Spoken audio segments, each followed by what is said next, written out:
adopts the report of the Budget and Appropriations Committee on the second supplementary estimate. Sorry, Honorable Speaker. Honorable Speaker, I beg to give notice of the following motion that pursuant to the provision of Article 1132 of the Constitution and Standing Order 153, that this House adopts the report of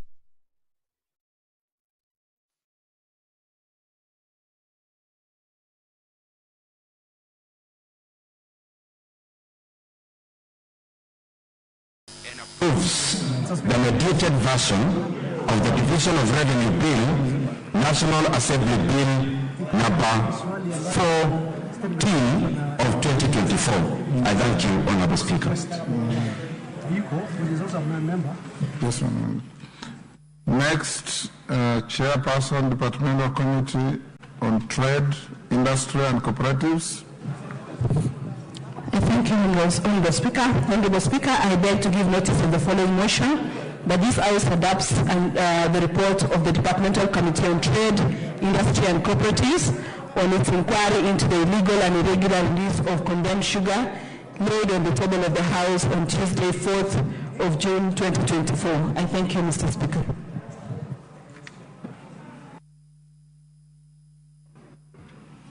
Next, Chairperson, Public Debt and Privatization Committee. Thank you, Honorable Speaker. Honorable Speaker, I beg to give notice of the following motion that this House adopts the report of the Public Debt and Privatization Committee on its consideration of the Consolidated Fund Services for the Supplementary Estimates 2 for the financial year 2023-2024 and the budget estimates for the financial year 24-25, laid on the table of the House on Tuesday, 4th June 2024. I thank you, Honorable Speaker. Next order.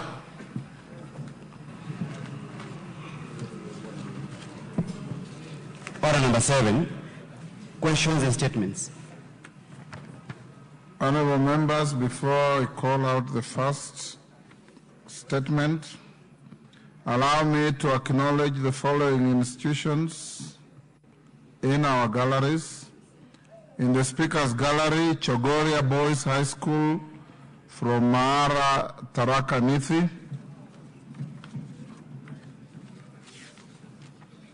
The next in the Public Gallery, Huruma Girls High School, Makadara, Nairobi. Gatura Girls High School, Gatanga, Muranga. Ngong Huruma Mixed Secondary School, Kajiado North, Kajiado.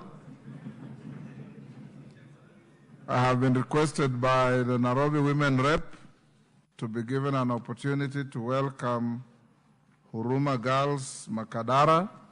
In doing so, welcome all the other schools.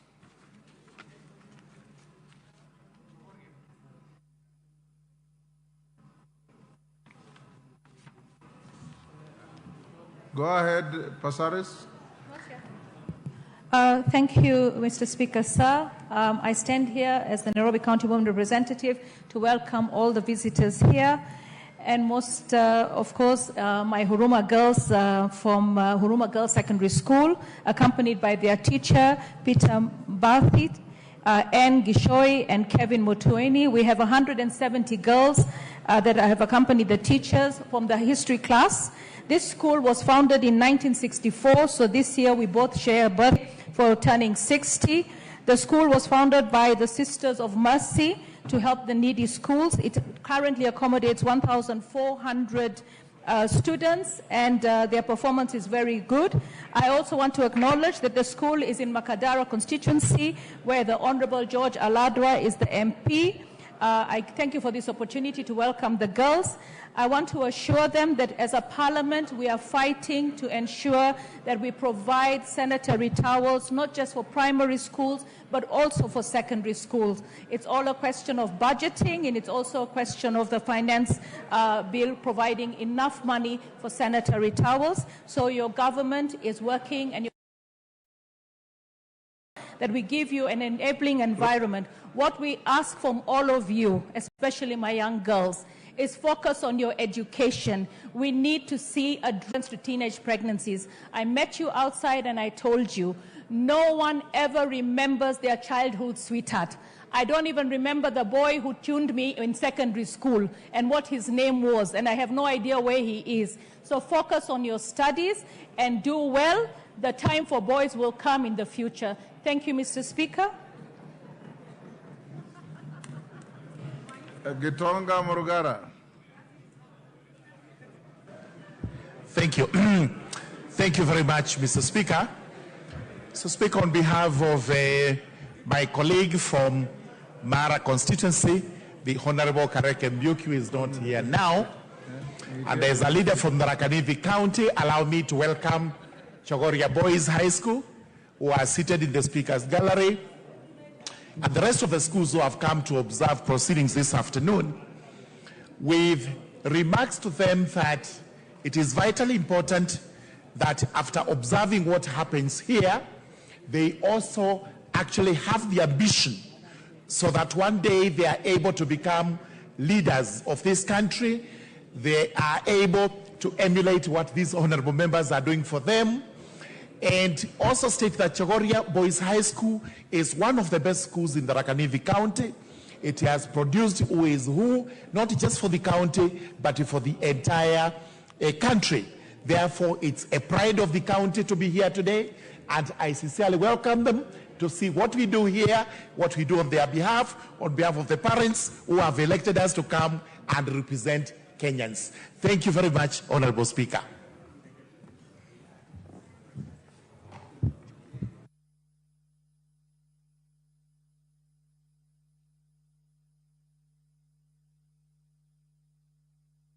Yes, Minority Leader. Honorable Speaker, thank you very much for your indulgence. I join my two colleagues, the Honorable Murugara and the Honorable Esther Pasadis, in welcoming the students who are seated at the parliamentary gallery. Honorable Speaker, having said that, I want to equally seek your indulgence, Honorable Speaker, and I am trying to look around to see if the chair for Education Committee is around. I don't seem to see Honorable Meli, Honorable Speaker, nor can I see the Vice Chair. Honorable Speaker, not that notwithstanding, there is a matter which has arisen that would require very, very urgent intervention. At the very least, some guidance from the Chair for Education Committee. Honorable Speaker, the Kenya Universities and Colleges Central Placement Services, COOPS, the famous COOPS, has just announced that they are opening their portals for university application to students to make various changes, to apply for various changes, including changing university courses and so on and so forth. And yet, I am privy to information that the Education Committee of this House has already made some declaration or some directive that the Ministry of Education withdraws all university admissions on account of conflicts or anomalies in the amount of fees that students are supposed to pay for various courses. Honorable Speaker, this state of affairs obviously paints a picture of serious confusion in the universities and colleges education sector. It is a matter that cannot wait for the normal statements. Honorable Speaker, if you agree with me, it's a matter that would require very immediate clarification from the Chair of Education Committee, and if possible, it would require an intervention or a position being taken by the whole House so that this issue is addressed at the earliest possible opportunity. Honorable Speaker, thank you. Yeah. Honorable Meli, you are not here. Look at the Hansard and respond to that tomorrow morning. You can find the details of the minority leaders' concern in the Hansard. Then tomorrow morning, the Deputy Speaker will give you an opportunity to respond. Now we go to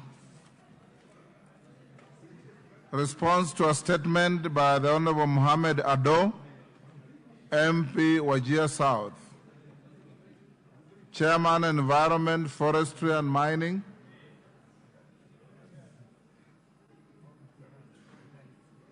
Who is the chairman? Is that Gikaria? Owen Bayer. Who is your chairman or chairperson for Environment, Forestry and Mining? The Honorable Gikaria, sir. Where is he? Probably still stuck in Nakuru, but we'll be obliged by you to do what you want us to do. And is Mohammed Ado in the house? Mohammed Ado? Yes, Major Bashir.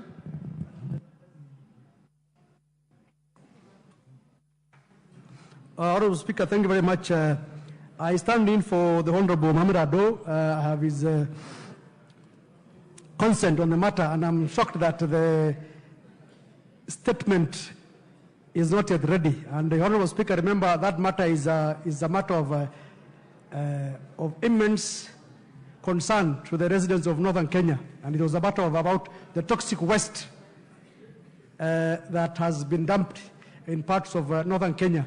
And I'm shocked that the statement is not available, so I will rather request that probably you rule when that statement will be available so that we can make further input on the same. Owen Bayer, you inform Honorable Gikaria to bring the statement on Tuesday afternoon. Next, Chairperson, Departmental Committee on Transport and Infrastructure.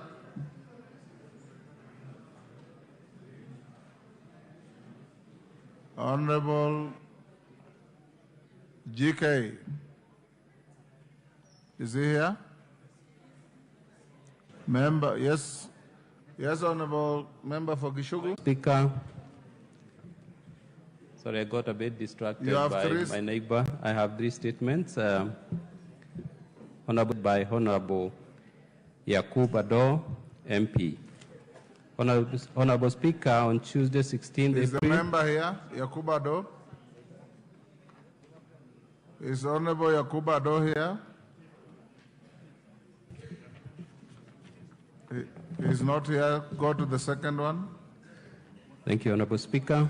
I rise to give the following statement in response to the statement requested by Honorable Engineer Paul Zengu, MP. Is Paul Zengu here? Yes, there you are. Go ahead.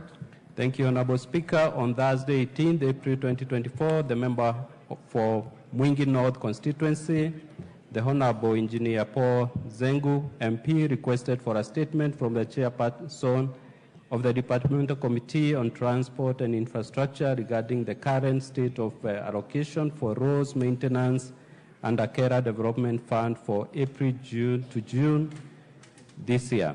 Honorable Speaker, regarding the aforementioned statement, the Honorable Zengu specifically requested for details on the following issues. One, explanation of the criteria used to allocate funds leading to the huge discrepancies and leaving other counties without any allocation. B, measures the government is taking to alleviate against the unnecessary discrepancies in funding and ensuring there is equitable development of the country. Honorable Speaker, the committee has since received responses from the Ministry of Roads and Transport, and I now wish to make that statement. In regard to the criteria used to allocate funds leading to huge discrepancies and leaving other counties without any allocation, the Ministry submitted that the prioritization of roads and drainage structures for construction is premised on the principle of equity and need-based, while taking strategies to availability of resources, factoring existing commitments and physical liabilities, that's paying bills. 3, overall project impact and socio-economic benefits. 4, stakeholders' input and needs. 5, criticality of the project, including emergency considerations. 6, regional priority considerations. 7, comparative cost of projects based on similarity or location. and lastly, government policy directives. Further, Honorable Speaker, further, the Ministry submitted that upon identification of the project's costs and estimates are derived and an annual priority list is generated for budgetary allocations. In compliance with the law, the list is presented before Parliament for consideration and appropriation as necessary. Following parliamentary approval, the Ministry implements the projects in line with appropriated provisions through respective road agencies. In addition, Honorable Speaker, the Ministry submitted that roads financing under the fuel levy is governed by the allocation as stipulated under Section 6D and A of KRB Act 1999 and revised in 2023, which states as follows. 22% of maintenance of constituency road equally allocated to the 290 constituencies. 10% of the maintenance of link roads between constituencies.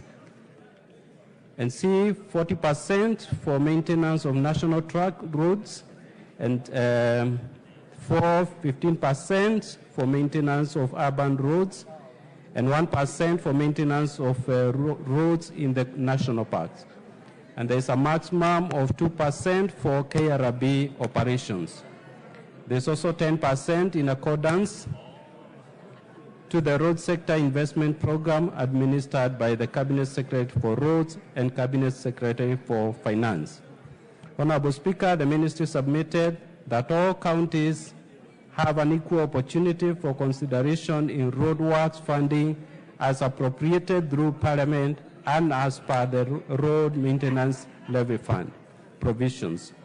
Honorable Speaker, with regard to measures the government is taking to elevate against the unnecessary discrepancies in funding and ensuring there is equitable development of the country, the Ministry submitted that there are several interventions that the government has put in place towards uplifting hitherto marginalized areas of the county in regard to roads infrastructure.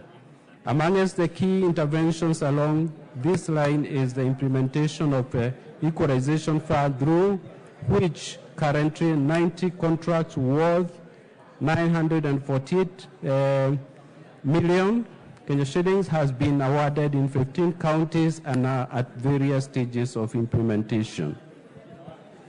Honorable Speaker, the Ministry assured the House that the attainment of equity and regional parity in development is a huge strategic objective of the Government of Kenya, with Parliament playing a critical role in roads work prioritization and budgetary appropriation.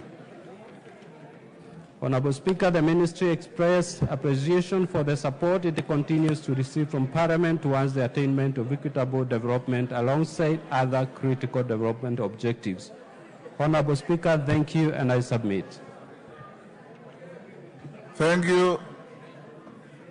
Zengu, you've listened to your statement.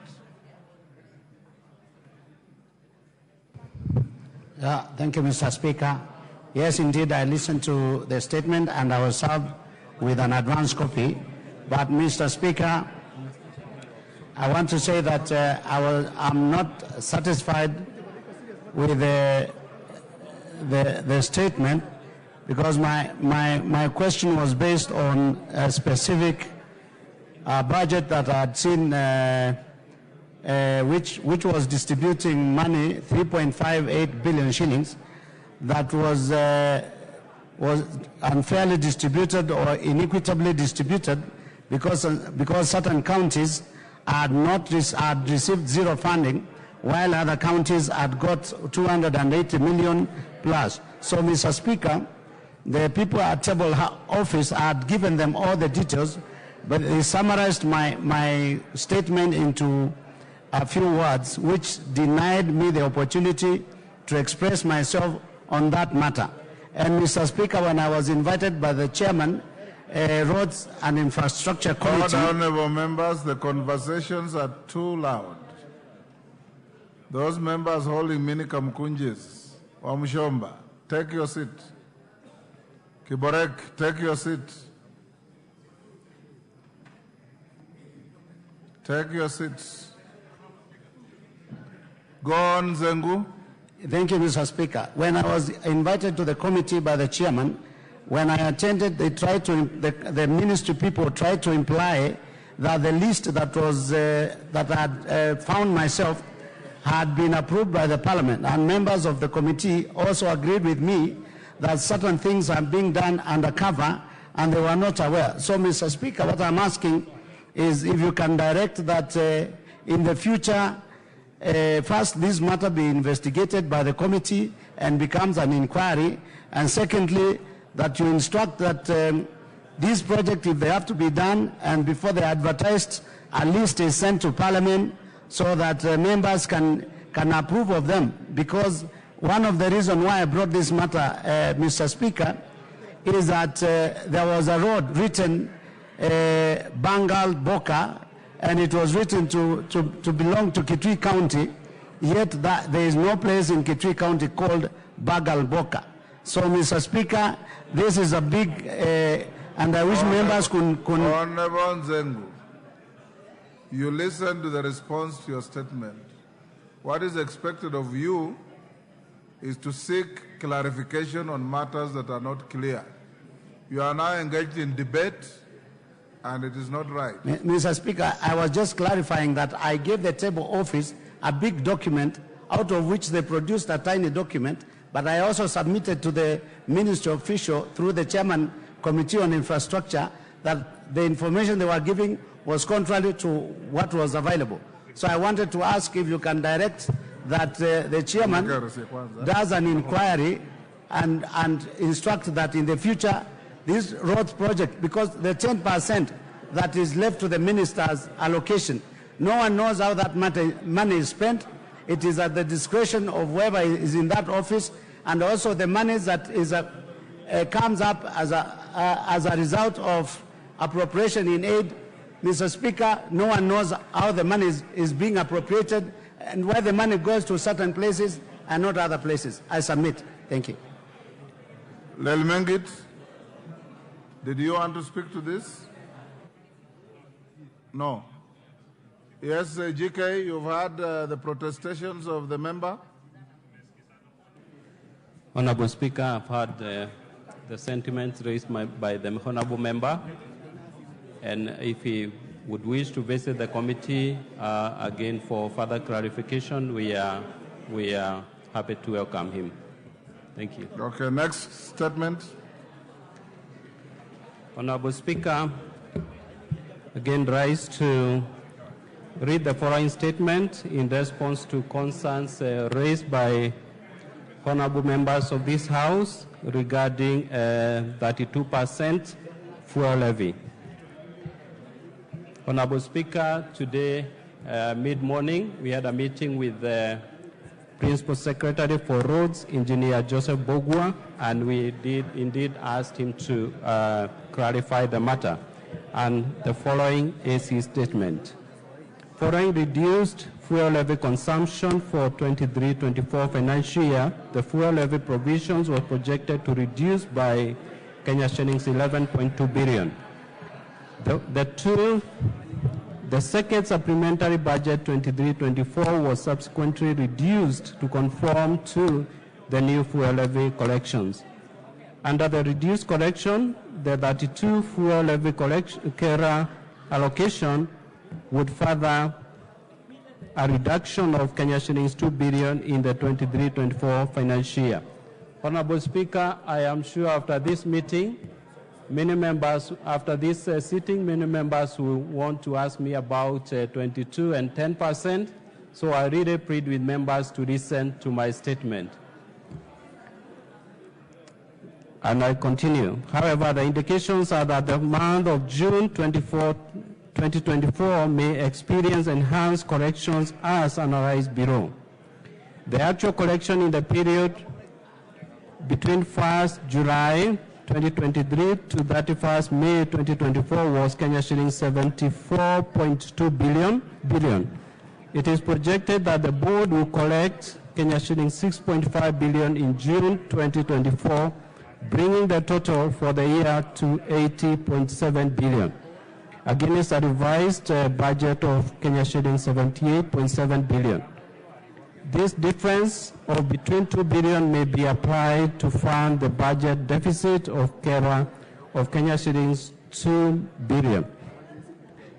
Arising from the above analysis, this is to confirm to members that the 32% allocation to constituencies under the fuel collection for the financial year 23-24 will be maintained at the original estimate of Kenya shillings 23.2 billion and will therefore not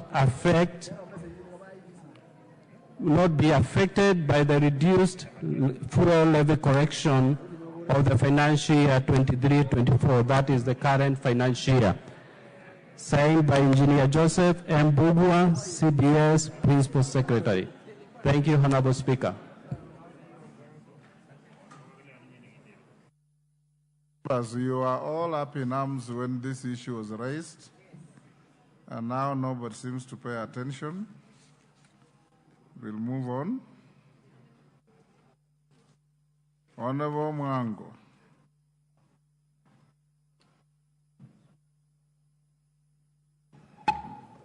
Thank you, Mr. Speaker. Honorable Speaker, pursuant to the provisions of Standing Order 42.2c, I wish to request for a statement from the Chairperson of the Departmental Committee on Lands and Chairperson of the Departmental Committee on Internal Security regarding the ongoing demolitions targeting buildings constructed on riparian land in Starehe constituency in Nairobi County within areas of Landimaya Ward, Nairobi South Ward, Gikomba area, and other parts of Nairobi, including City Canton in Embakasi West and Kariobangi South, Ruaraka and Mathare constituencies, and other constituencies in Nairobi. Honorable Speaker, in May 2024, the government directed that all structures built on riparian land be demolished following the heavy rainfall that adversely affected tracts of land across the country. However, the manner in which these demolitions are carried out is deeply concerning and raises serious questions about the respect for human rights.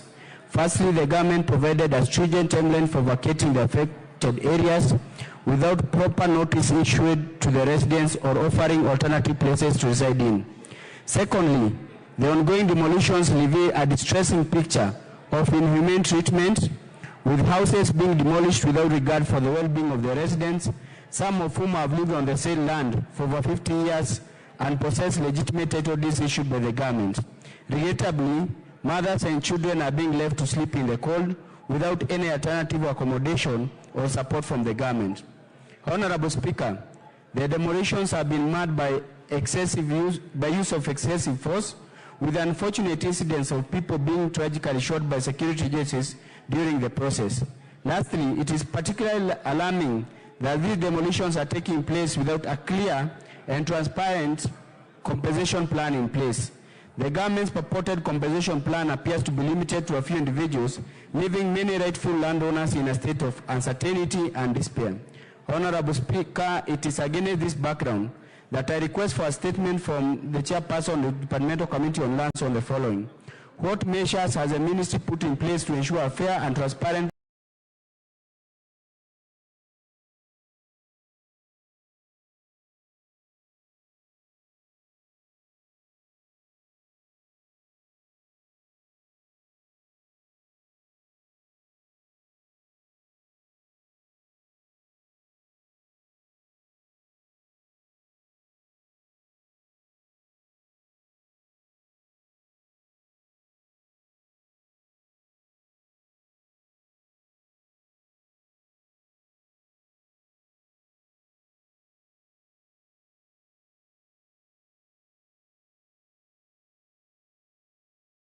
Honorable Speaker.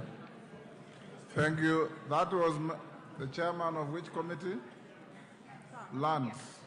And that is Honorable Nyamoko. Are you in the house? Hold there, Nyamoko. Yes, Mwenje. What is it? Huh?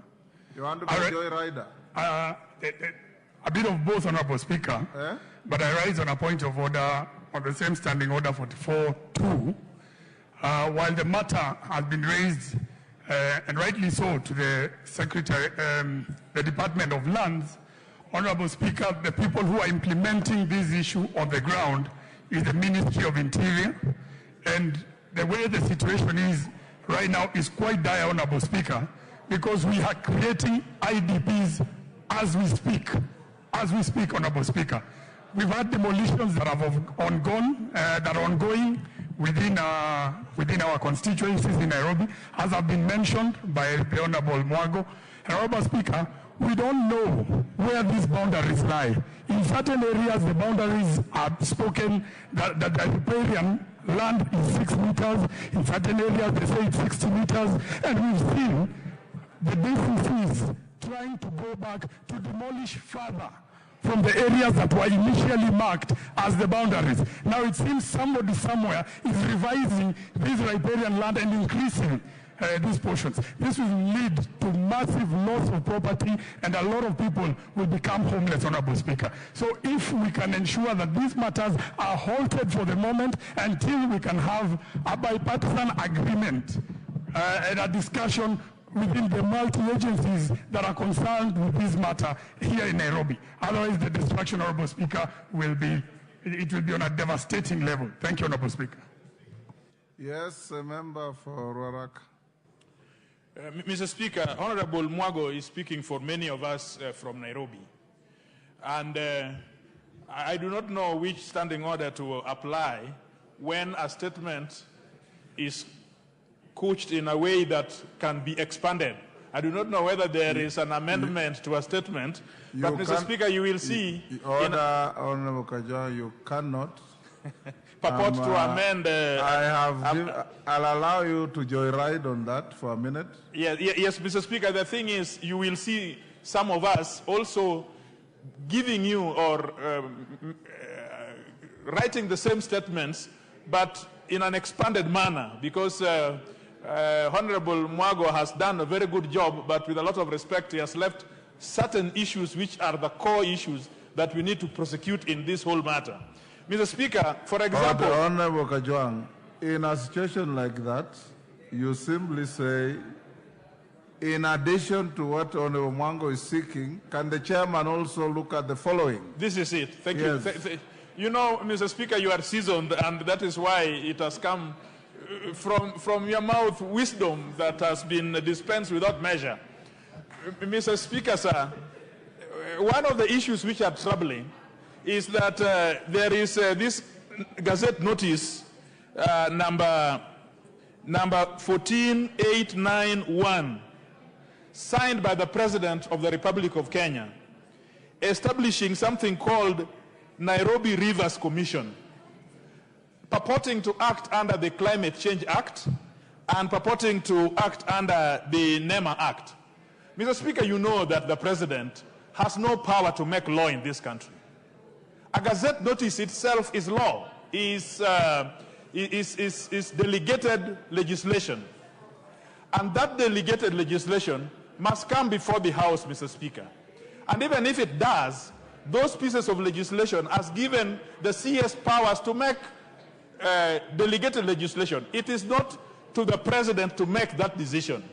So these issues that Honorable Mwago is talking about are being spearheaded by this commission that we want to establish its constitutionality and the legality by which it moves. Secondly, you've made your point. The only point which I want to make, Mr. Speaker.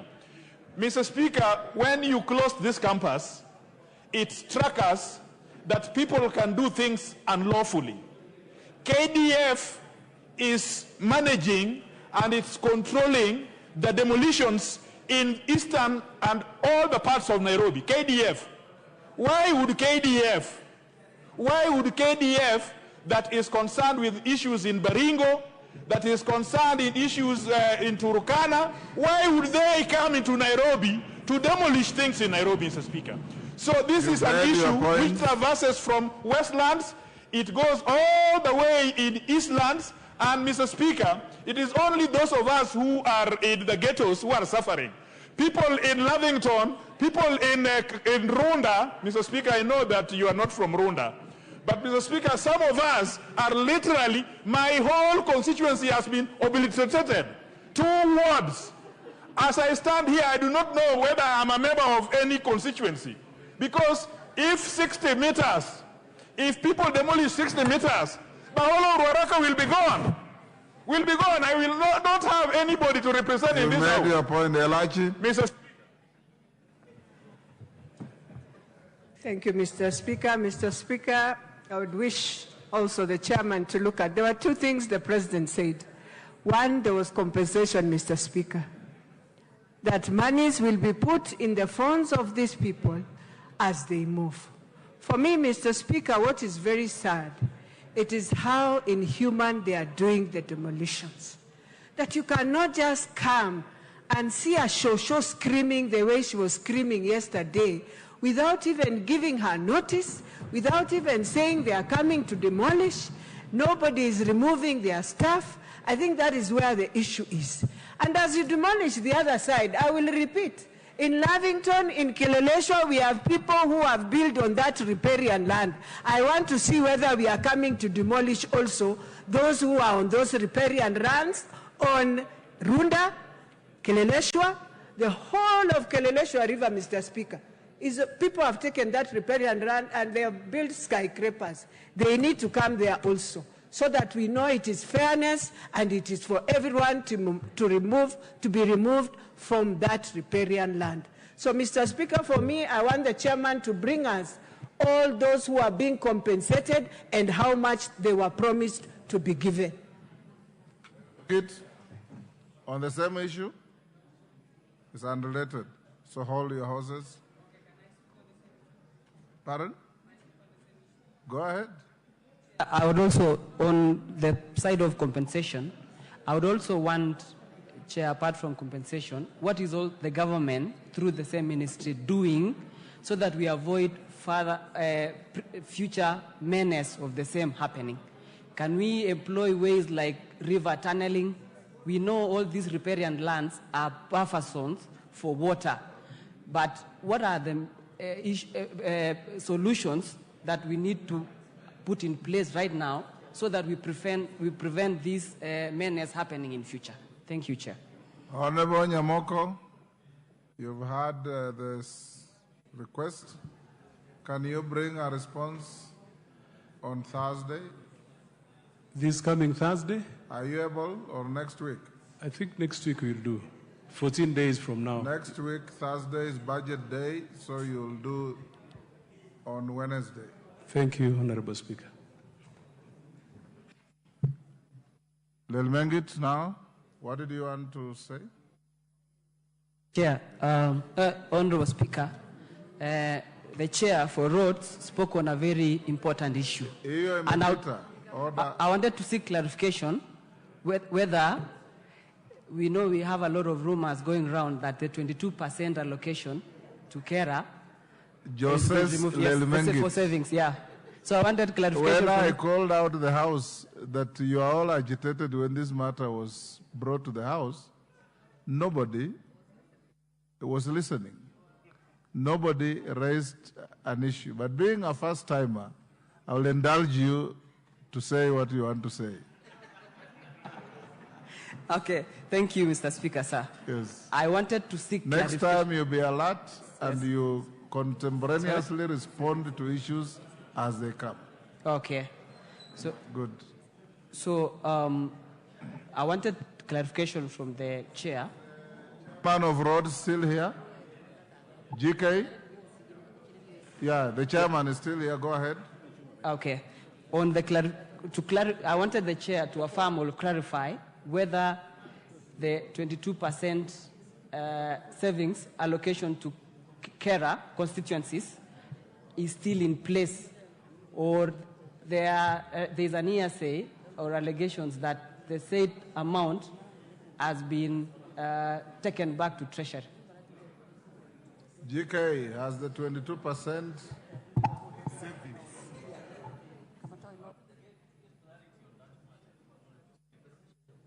Hold the GK, Jared Okello. You know, you wait until you are given authority to speak. I thank you very much, Honorable Speaker. Yes. Honorable Speaker, whereas my friend, the Honorable Member for Nandi, is... the member for Mgwen. Mgwen. I take back that. Thank you very much.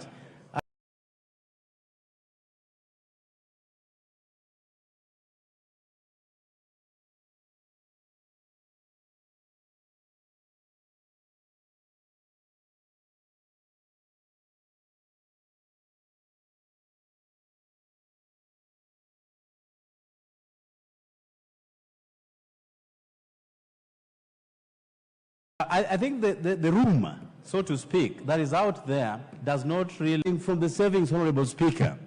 Now, what we have heard is that a directive has been issued by KERA, and I think KURA also, that the savings will be absorbed back by KERA for reasons that are beyond members of this parliament.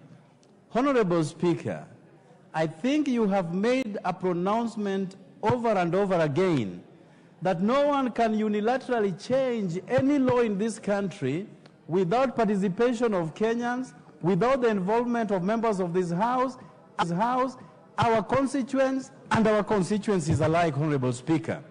And therefore, we need this clarification. That is not a small matter, and it is not a laughing matter, so to speak. Are we losing the savings, and if so, why? And on which law has this been premised? Because we make laws for a reason. Okay. Honorable Speaker, finally, at this moment,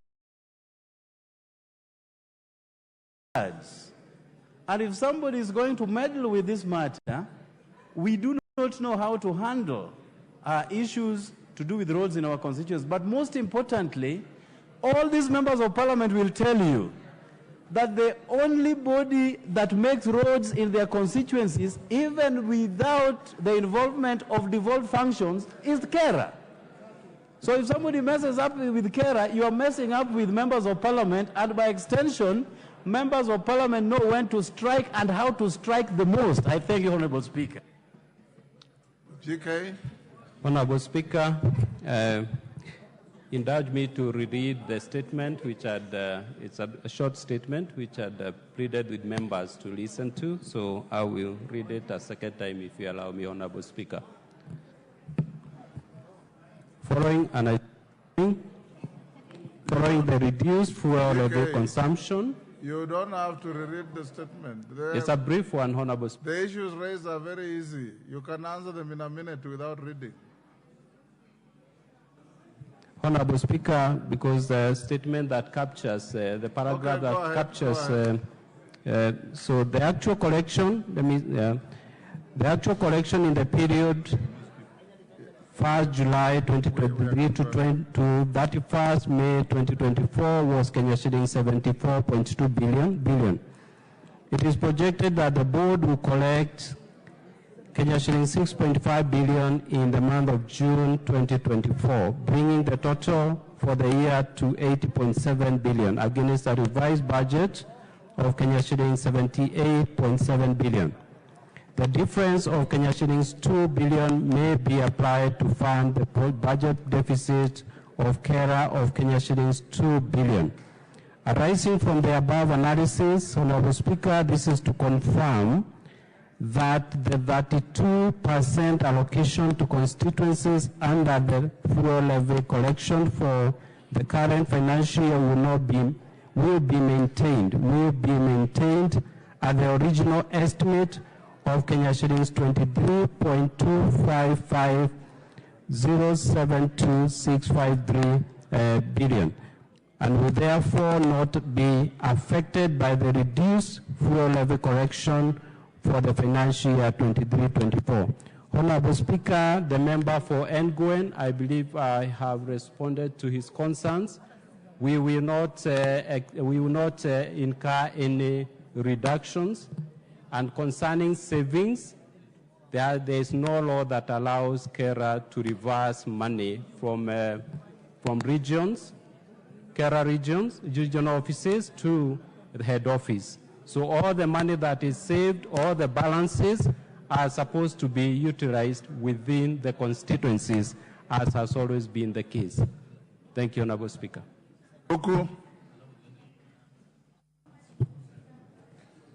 Thank you, Honorable Speaker. A request for statement regarding the development of mass rapid transit corridors in Nairobi metropolitan area. Honorable Speaker, pursuant to the provision of Standing Order 44-2C, I rise to request for a statement from the chairperson of the Department Committee on Roads and Transport regarding the development of mass rapid transit corridors in the Nairobi metropolitan area and the role of the Nairobi Metropolitan Area Transport Authority, NAMATA. Honorable Speaker, the Nairobi Metropolitan Area Transport Authority, NAMATA, was established by the Nairobi Metropolitan Area Transport Authority Order 2017 to oversee the establishment of an integrated, efficient, and sustainable public transport system within Nairobi Metropolitan Area. The Nairobi Metropolitan Area Council gazetted the declaration of a mass rapid transport system corridor comprised of 5 bus rapid transit network and the 7 commuter rail networks. However, there appears to be disjointedness and lack of consciousness in the implementation of this infrastructure due to the involvement of multiple agencies, including the Nairobi Metropolitan Transport Authority, NAMATA, Kenya Urban Roads Authority, KURA, Kenya National Highway Authority, KENHA, and Kenya Railway Corporation, KRC. It is imperative to recognize that for a mass rapid transport system to be sustainable,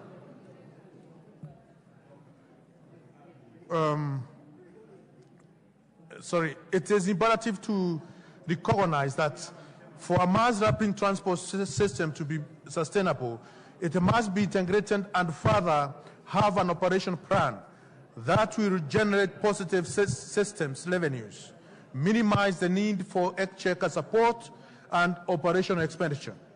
The involvement of multiple agencies also raises concern as to why NAMATA, being the agency responsible for planning and implementing devolved transport functions in Nairobi Metropolitan Area, cannot oversee the entire process as mandated in NAMATA Order 2017. Honorable Speaker, it is against this background that I seek a statement from the Chairperson, Departmental Committee on the Roads, Transport on the following. 1.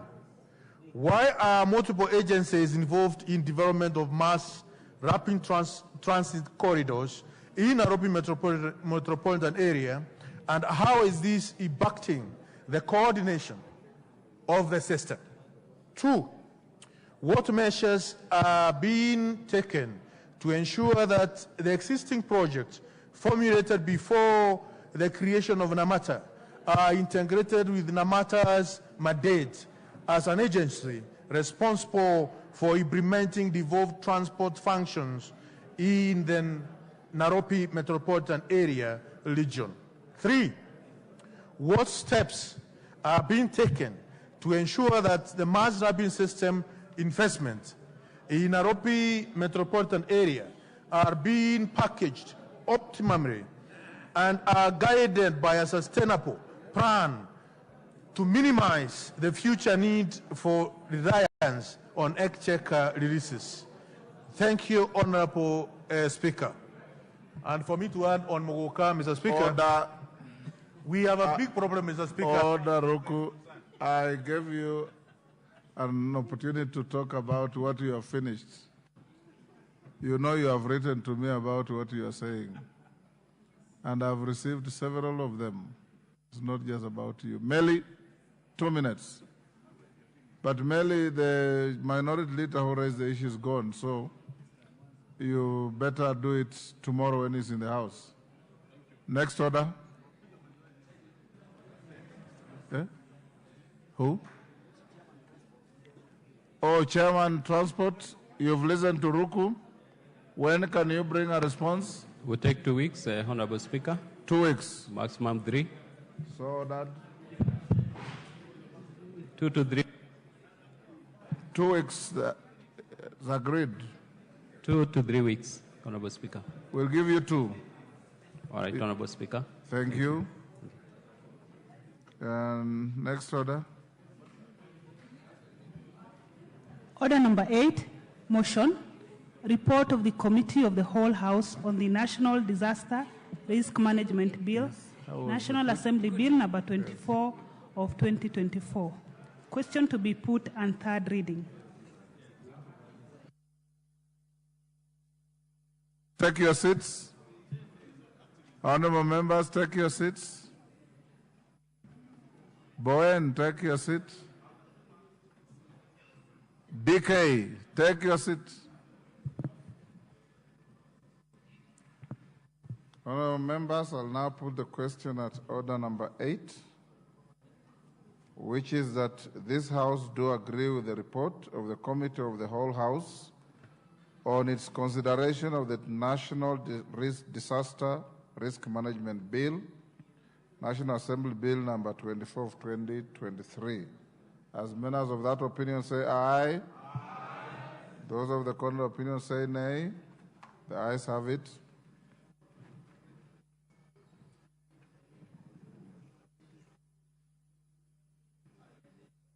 The mover of the bill, Majority Leader. Thank you, Honorable Speaker. I beg to move that the National Disaster Risk Management Bill, National Assembly Bill number 24 of 2023, be now read a third time, and I also request the Honorable Owen Bayer to second. I say something about it. Honorable Speaker, I want to second and say that this is an important bill, and as important as it is, Honorable Speaker, I think Parliament did its job to bring in all stakeholders and everybody else on board to discuss this. And it's a very important piece of legislation, which is not just legislation, but also it goes down and deep into how we handle disaster, but not just disaster, how we manage the risks with the disaster. Therefore, I want to thank the members who contributed, and as the Senate picks up this bill, to move it to the next level so that we have assented within the shortest time possible so that we are able to mitigate disasters like happened with the excess rain that we had and the issues that we have had in this country. So, Honorable Speaker, I beg to support. Thank you. Thank you. Order, Honorable Dawood, take your seat. Honorable members, I now propose the question, which is that the National Disaster Risk Management Bill, National Assembly Bill number 24 of 2023, be now read a third time. I now put the question, and I confirm that we have quorum in the House, which is that the National Disaster Risk Management Bill, National Assembly Bill number 24 of 2023, be now read a third time. As members of that opinion say aye. Aye. Will those of the contrary opinion say nay? The ayes have it.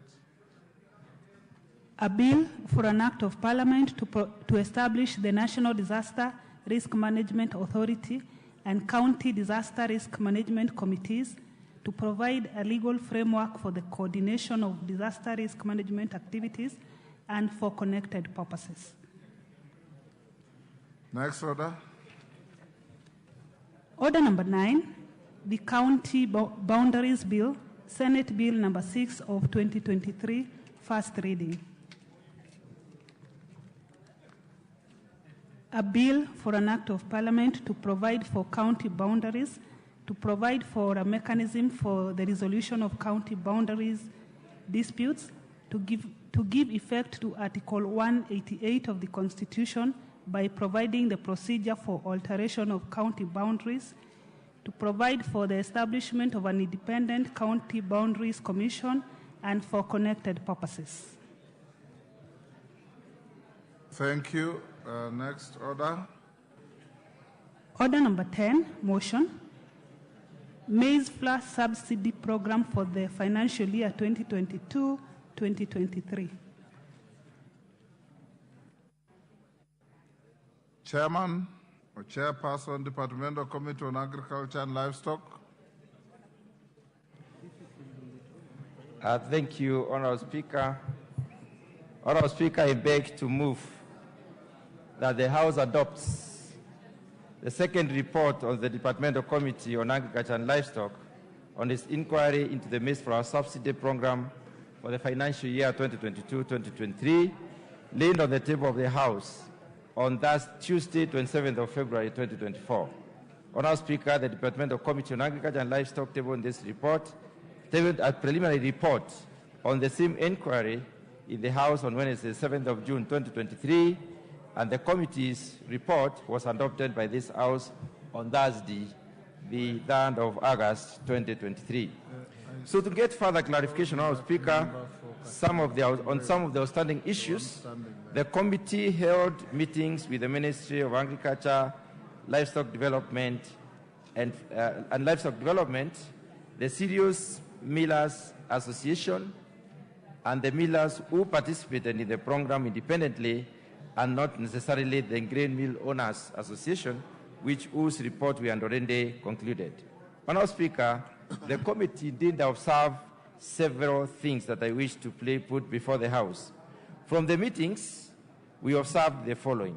Number one, that there was discontent between, there was a disconnect between the President's speech and the adopted implementation framework of the subsidy. Honourable Speaker, according to the presidential directive, then the approach that was supposed to have been taken was to approach the subsidy program through waiver of the import duty. But the ministry decided to have the reduction of the price of the maize flour from the then 220, 230 shillings per 2 kilogram packet to 100 shillings. The second issue we observed, Honourable Speaker, is that there was failure by the ministry itself, the Ministry of Agriculture and Livestock Development, to make changes on the contract as proposed by the Office of the Attorney General. The Attorney General clearly proposed that there should be provision for suspension of the contract, and that provision was not in the contract. The Attorney General, Honourable Speaker, proposed that there was supposed to have been determination on the termination of the contract, provision for termination of the contract, should there be inadequate exchequer release according to Article 14, subsection 2 of that particular contract. The other issue that the Attorney General noted, Honourable Speaker, is the failure to deal out the provision on the account. Should there be no provision? Honourable Speaker, there was also the exoneration of the millers from any form of blame by the contract that the ministry gave out for signing. In this particular respect, the millers were supposed to just be free if the maize meal reached the consumers or not. After milling, post-milling responsibility was not given to them. Honourable Speaker, there was no report of the delivery of the subsidized maize flour to the last mile, where we are talking about the people, the consumers. The Ministry of Interior was supposed to have been monitoring this particular last mile consumption, and they gave no report to us as a committee. We believe probably they may have given a report to the ministry, but the ministry never provided this report to us. So they were charged with that responsibility, Honourable Speaker. On the other hand, there was also no report on the surveillance of the distribution of the maize flour itself, as to ascertain the selling of the 2 kilogram packet at 100 shillings of the shift and maize meal. Honourable Speaker, this report was not submitted to the ministry. To the committee by the ministry. There was also no discussion on the quantities to be supplied at the contractual level. The millers were supposed to produce as much as they could and sell as much as it was possible, and then submit the invoices to the ministry for payment. So there was no specific quantitative contract. The contract was more or less open. Honourable Speaker, upon assessment, we discovered that 95.1% of the maize flour sold by the Grain Mill Owners Association under the subsidy program could be traced to the consumer, and it was sold at the market price of 100 shillings per 2 kilogram packet. Honourable Speaker, we went further to find out exactly what happened, and we discovered that the farm gate sales from these small millers was 93.06%, and that which was sold through the van, what we call the van sales, was 2.94%.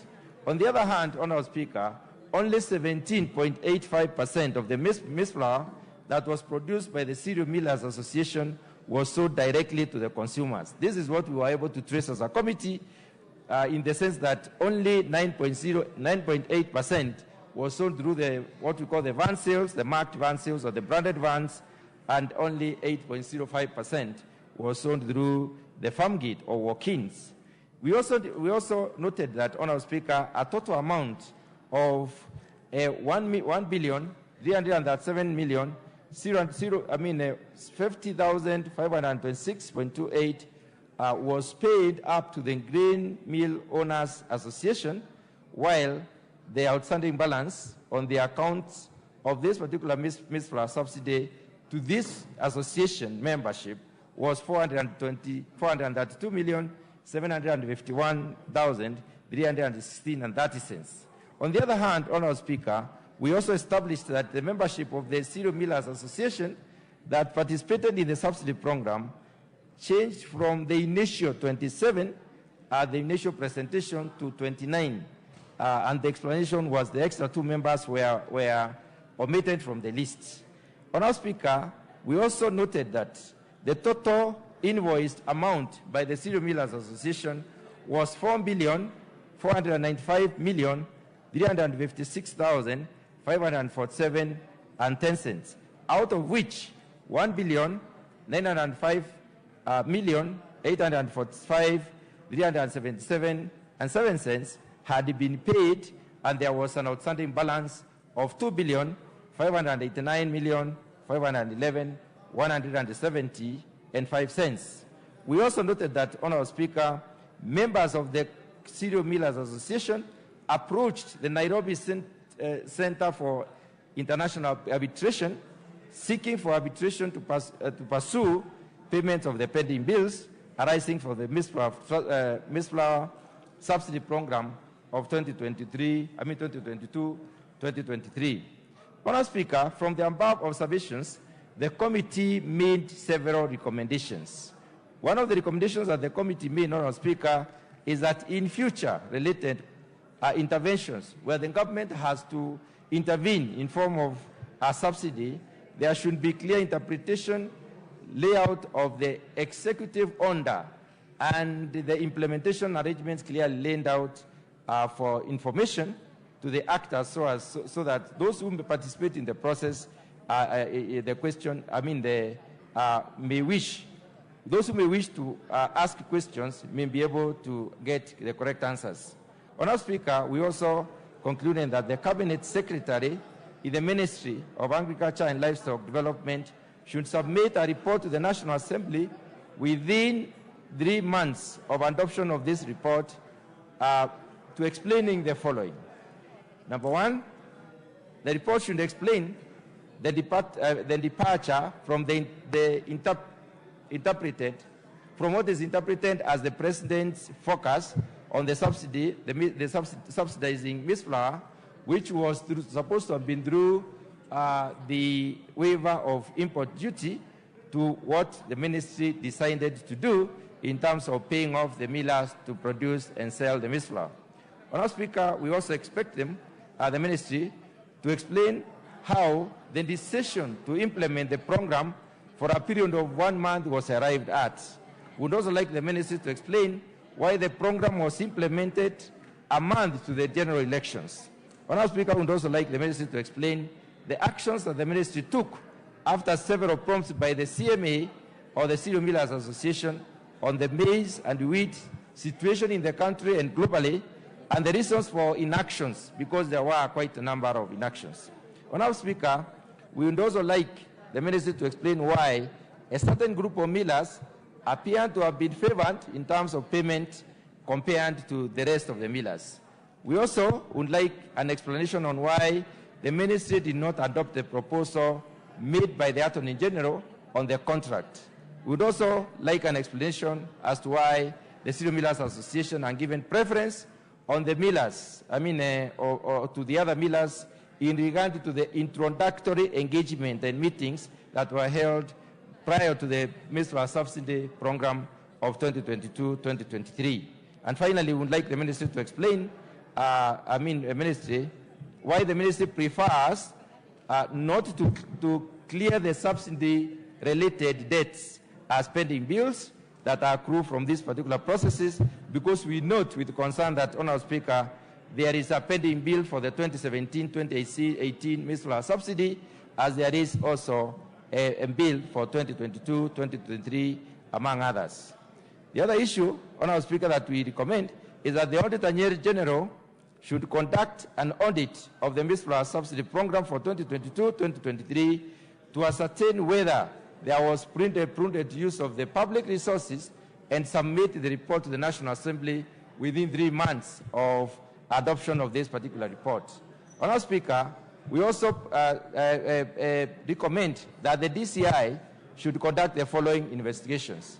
Number one, whether the subsidy program achieved the intended objective. Number two, quality and the quantity of the maize flour produced under the program and the prices of the maize flour and where it was sold. Honourable Speaker, I would also like an investigation on if the Ministry of Interior and Coordination of National Government submitted a report to the Ministry of Agriculture, Livestock Development and Cooperative, then on the delivery of the subsidized maize flour to the last mile. Honourable Speaker, I would also like the DCI to investigate that the NCPB was paid 100 million as monitoring and evaluation fee, but they did not submit any report to the committee on the surveillance they made. As a result, we would like an investigation made on, to be conducted on whether the NCPB conducted their role in the subsidy program as expected and how that money was particularly used. Finally, Honourable Speaker, I would like the DCI also to investigate the milling companies as they were, to establish whether they actually milled any flour at all, as was said to have been supplied under the maize subsidy program, and actually how much of this amount they milled. Honourable Speaker, we would also like to, we have recommended the following in this particular report, that in our preliminary report on the maize flour subsidy program 2022-2023, our committee did recommend that the Ministry of Agriculture, Livestock Development and Fisheries should proceed to pay the Grain Mill Owners Association their dues. That was a balance of around 432 million that they were owed. We also recommended that this particular amount of money should be put in the subsequent budgetary provision because some of the millers, Honourable Speaker, are collapsing as a result of having taken debts and therefore they are not able to pay. On the other hand, Honourable Speaker, concerning the Cereal Millers Association, the committee recommends that 82.17% of the total maize flour that was produced under the subsidy program by the Cereal Millers Association could not be traced to the last consumer. Based on this, based on their distribution channels, because it passed through the normal distribution channels, so the Directorate of Criminal Investigation should conduct an investigation into the present, into this, and present their findings to the National Assembly within 3 months of adoption of this particular report. The National Assembly will make recommendations on whether or not that the money owed to the Cereal Millers Association should be paid, and whether to ratify or regularize the payments made to the association through use of Article 223 of the Constitution, or should it not be paid? Should it not be regularized? Honourable Speaker, we also recommend that the independent millers who participated in this particular program, because the Directorate of, should be investigated by the Directorate of Criminal Investigation to find out why they participated without passing through an association, if they ever milled any maize flour at all, and through what processes they passed this maize flour, so that we can also regularize the payment that were made through Article 223 of the Constitution. Honourable Speaker, having said that, I would like to acknowledge, to thank the Office of the Speaker, the Office of the Clerk of the National Assembly for the logistical support that they gave to this committee, sitting for so many days and traveling across the country to be able to collect this information and produce a report. Honourable Speaker, I would also like to thank the, the committee would also further like to, wish the Ministry of Agriculture and Livestock Development, the Cereal Millers Association, the Grain Mill Owners Association, and the independent millers for making inquiry feasible through their submissions. Finally, Honourable Speaker, I would like to express my appreciation to the members of the Committee on Agriculture and Livestock Development, for the work they have done to come up with this particular report.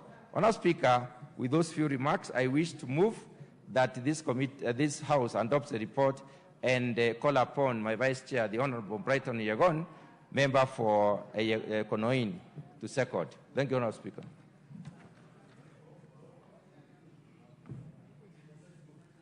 Have you got a seconder? Okay, proceed.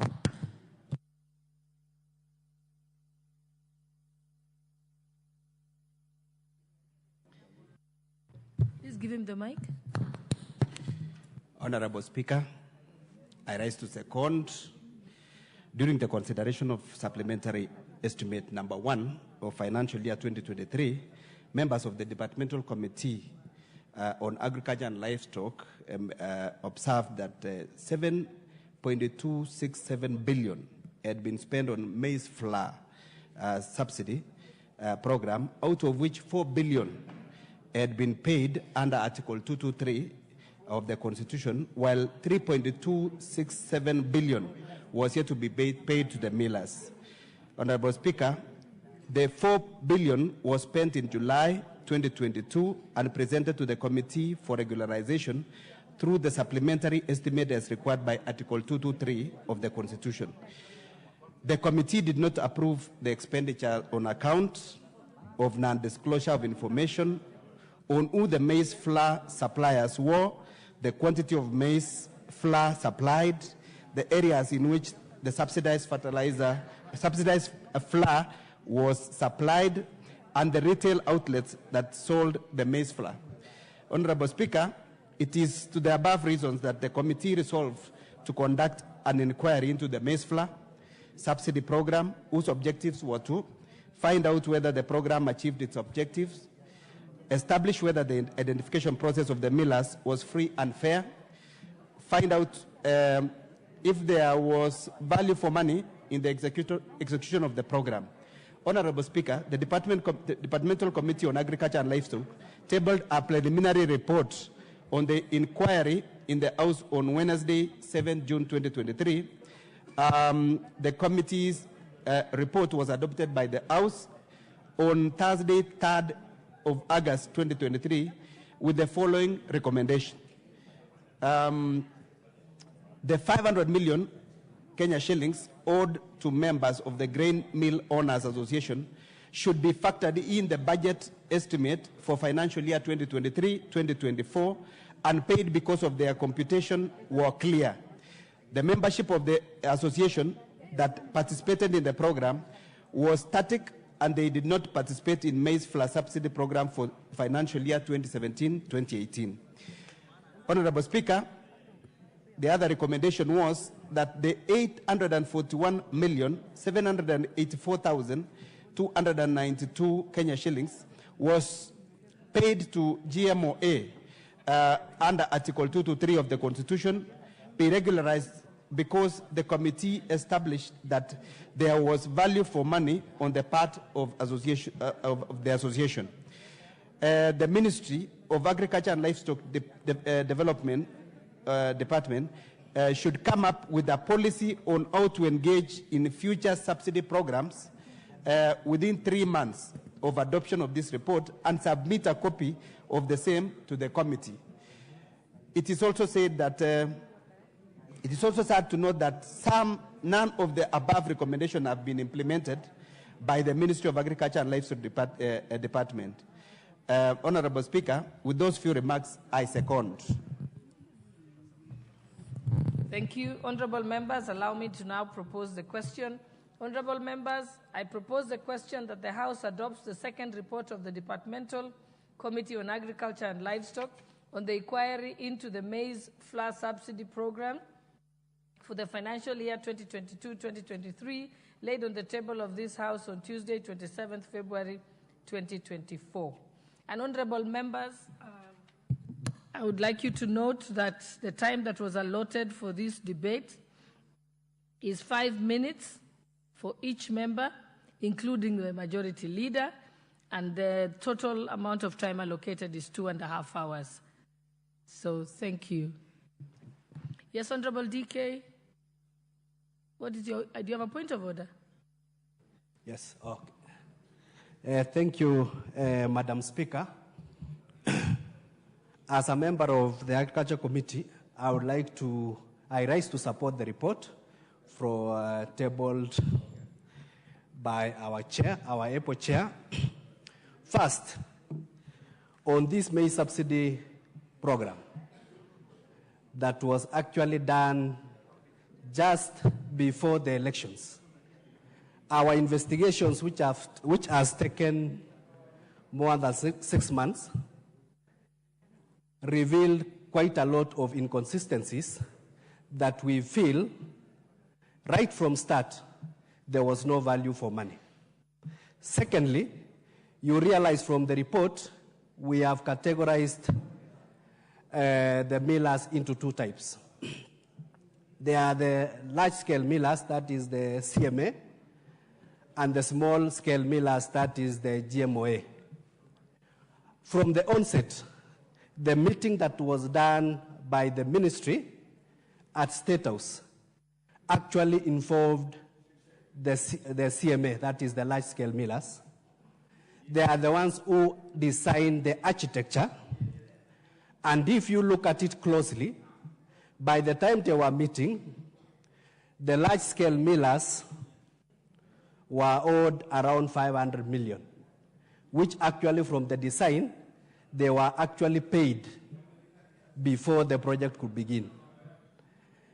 From the design, it was meant that there was a whole architecture to make sure that at least it reaches the consumer. But on auditing the process, we found out that there was no way in which you could know that actually the subsidized floor actually reached the consumer. Because at the end of the day, there was no mechanism to stop a miller from releasing the floor in between they are taken for auditing purposes. So from our investigations, the designers of the program, which is the Ministry of Agriculture, the state actors, together with the large-scale millers, actually colluded to defraud this country of over 7.6 billion. And from looking at the payment that was already made through Article 223, that is expenditure through Article 223, they were able to spend around 4 billion, and 500 million went into paying the arrears of 2017-2018. But now the porting of the GMOA, that is the small-scale millers, they were only factored in when the entire architecture had been done, and they were very forthright. When they appeared in the committee, they were able to say that they didn't see that mechanism of them delivering to the consumer.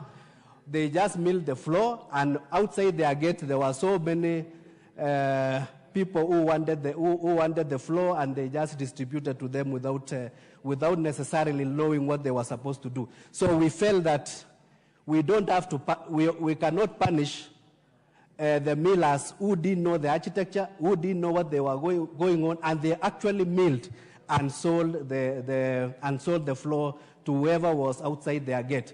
But actually, the culprits are the Ministry of Agriculture, the CMA, and the state actors. And we feel that there was no value for money. Hence, the money that the CMA are asking for should be referred actually to the DCI for further investigations. Thank you. Member for Kitui Central, the Honorable Makale Mulu. Yeah, thank you very much, Honorable Speaker, for this opportunity. Honorable Speaker, I want to take this opportunity to thank the Chair, Agriculture Committee, and its members for this report, which is actually has taken a lot of time to be presented to this House. Honorable Speaker, this matter of maize subsidy was a very serious matter during the 12th Parliament. And I remember one of the key issues which became a very hot potato for this matter was the issue of use of 223 to pay some of these bills. So, Honorable Speaker, even though the recommendations are very good, I've listened to the recommendations, I'm very disappointed with the timing. Because, Honorable Speaker, this matter, this main subsidy program was actually designed to steal public funds. And in a situation where programs are designed to steal public funds, I think as a House, we need to fast track the recommendation so that action is taken. Honorable Speaker, when you look at this report, a number of gaps have been identified. The first gap is, even when you look at the contracts which were signed, they were not clear what needed to be done and what needed not to be done. When you look at what the President had in mind in terms of this program, there was a lot of distortion in terms of the implementers not adhering to the policy issues. Honorable Speaker, even what catches my eye, Honorable Speaker, is the issue where, when it came to matters of payment, Honorable Speaker, some millers were actually favored as opposed to others. And you wonder, in a public arrangement, why would one want to favor a miller in terms of payment and not pay others? To me, these are the issues, Honorable Speaker. Another thing, Honorable Speaker, which is also important, is the issue of, which has been brought out in this report, and which I think is really criminal, is even the committee is saying they are not even sure whether actually the millers did mill the flour, which means some millers might have been paid for flour which was never distributed or even which was never produced. And in that case, Honorable Speaker, then it means that when you look at this, it means there must have been people who from the word go had planned that this program will be used to steal public resources. And that's why I agree, even though it is coming too late in the day, with the proposal that, Honorable Speaker, we need a special audit for this program so that the Auditor General takes up this matter, does thorough audit of the program, and on the basis of that, we should see some people, Honorable Speaker, being taken to court. And that's why the recommendation also relating to the DCI, that the DCI needs to do further investigation on a number of issues, is also very important, Honorable Speaker. But, Honorable Speaker, I think we must learn our lessons from this program. That when you look at it, it didn't have time limits in terms of how long it should have been implemented.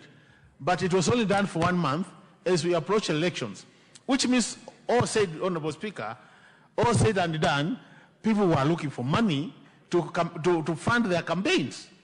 And in such a situation, Honorable Speaker, I think there is no law in this country which allows politicians to use public money to finance their campaigns. So this is against the law, Honorable Speaker, and I think really action must be taken.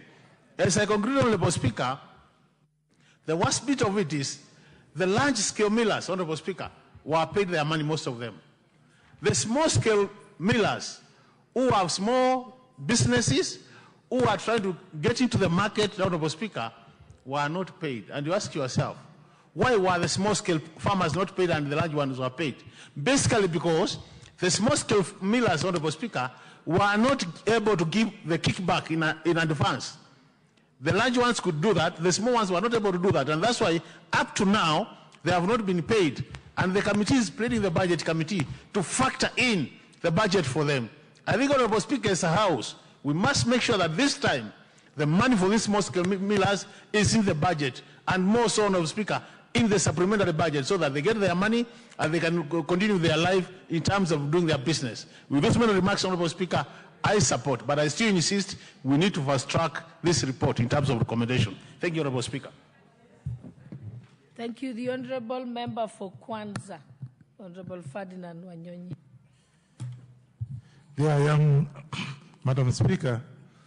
I'm equally disappointed, and as clearly stated by Chairman of the Agriculture Committee, who's sitting in front of me, there's something that we have to do. This is just, some people didn't do their work, particularly the ministry.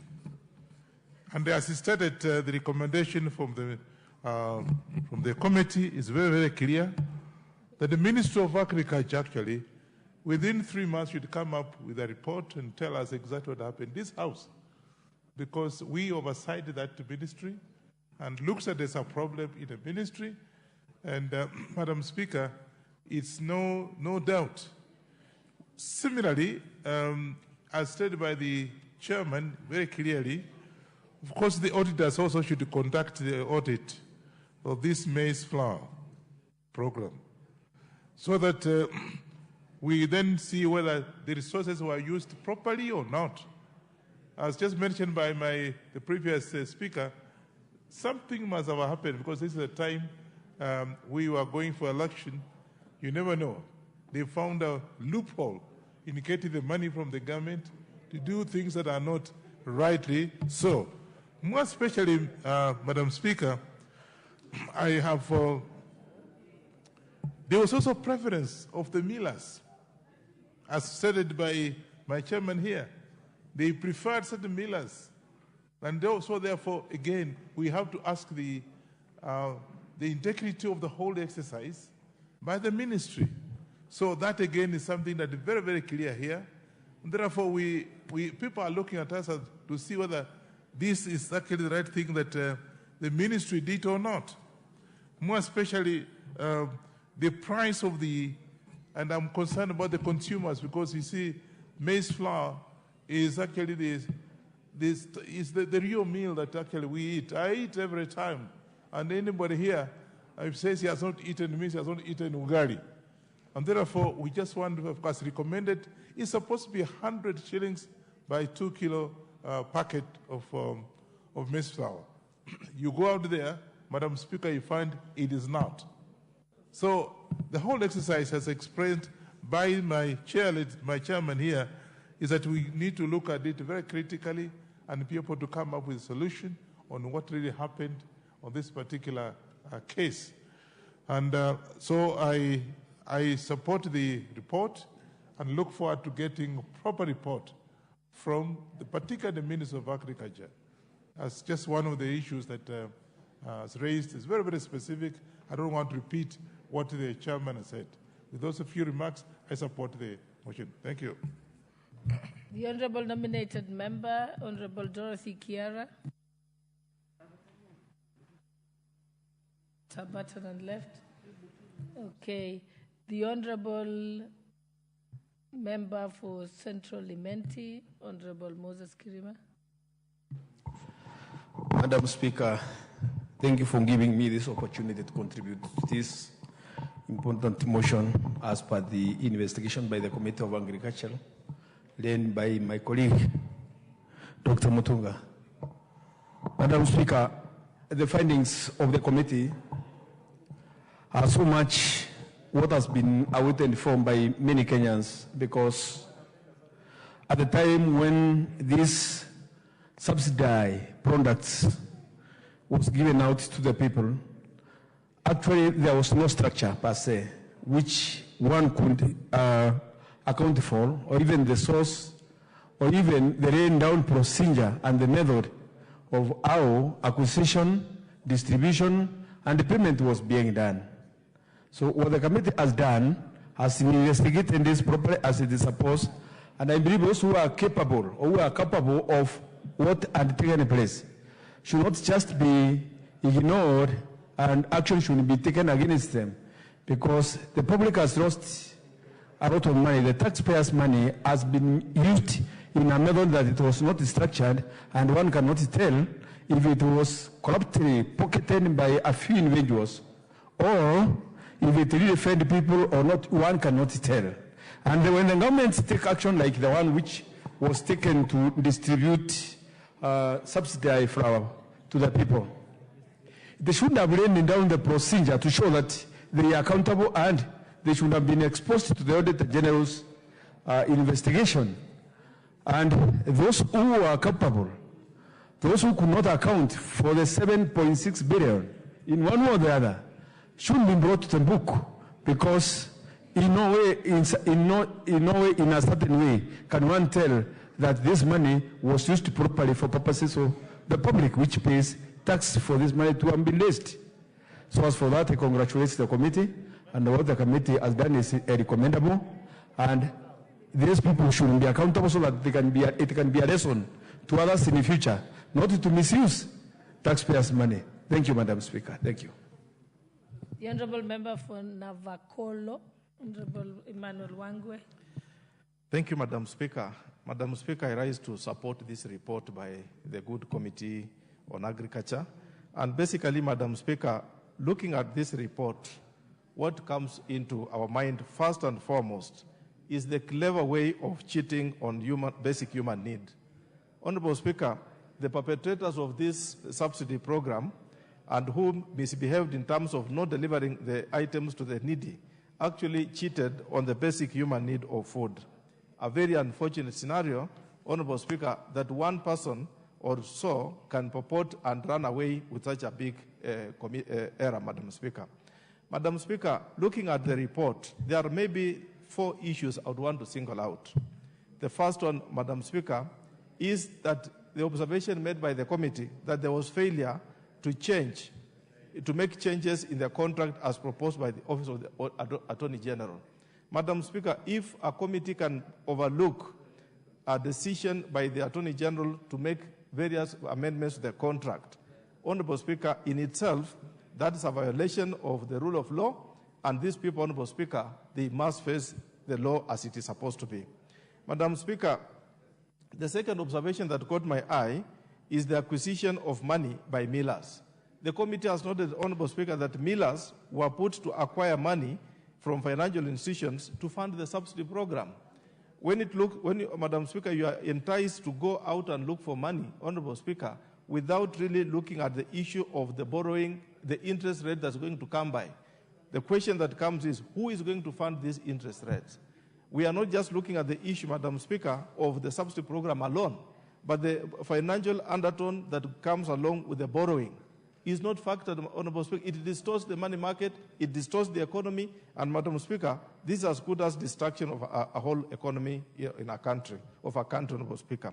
Madam Speaker, the other observation that I would want to really agree with the committee is that there are no reports from the observation of the committee. There are not reports of delivery of the subsidized maize flour to the last mile by the Ministry of Interior.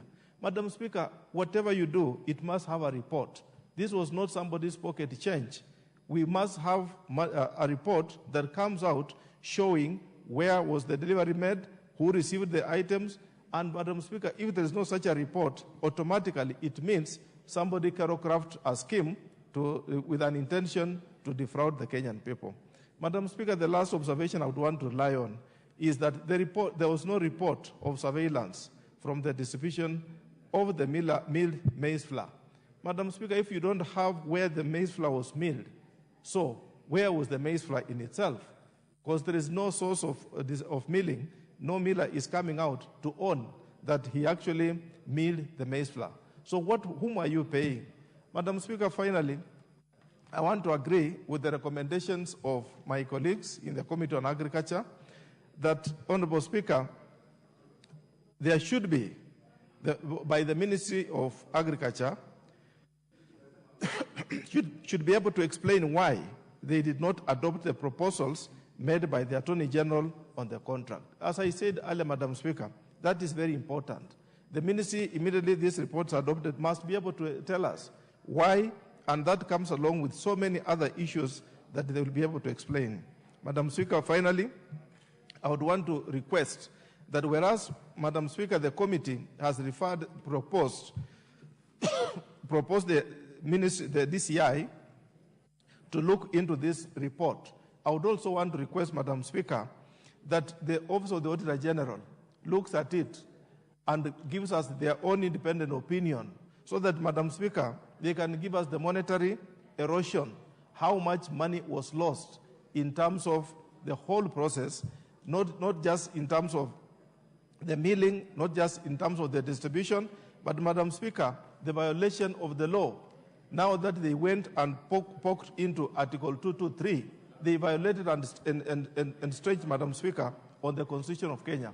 That's an abuse of Article 223, a very noble article, Madam Speaker, which supports an economy, which supports any administration to pay for any needy programs that arise which have not been budgeted for. Otherwise, Madam Speaker, this report is very good. Let us all support it. And Madam Speaker, on my own behalf, I want to support the report. Thank you, Madam Speaker. Thank you. Member for Moiben, the Honorable Professor Phyllis Barto.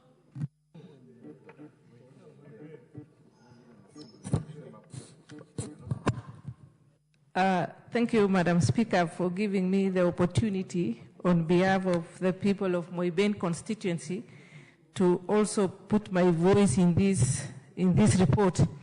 I want to thank the members of the Committee of Agriculture and for coming up with this very elaborate report on the maize flour subsidy. Madam Speaker, it is very clear that from the onset, the intention of this subsidy was a scam. Madam Speaker, it would seem that the intention of the entire arrangement was to get money out of the exchequer.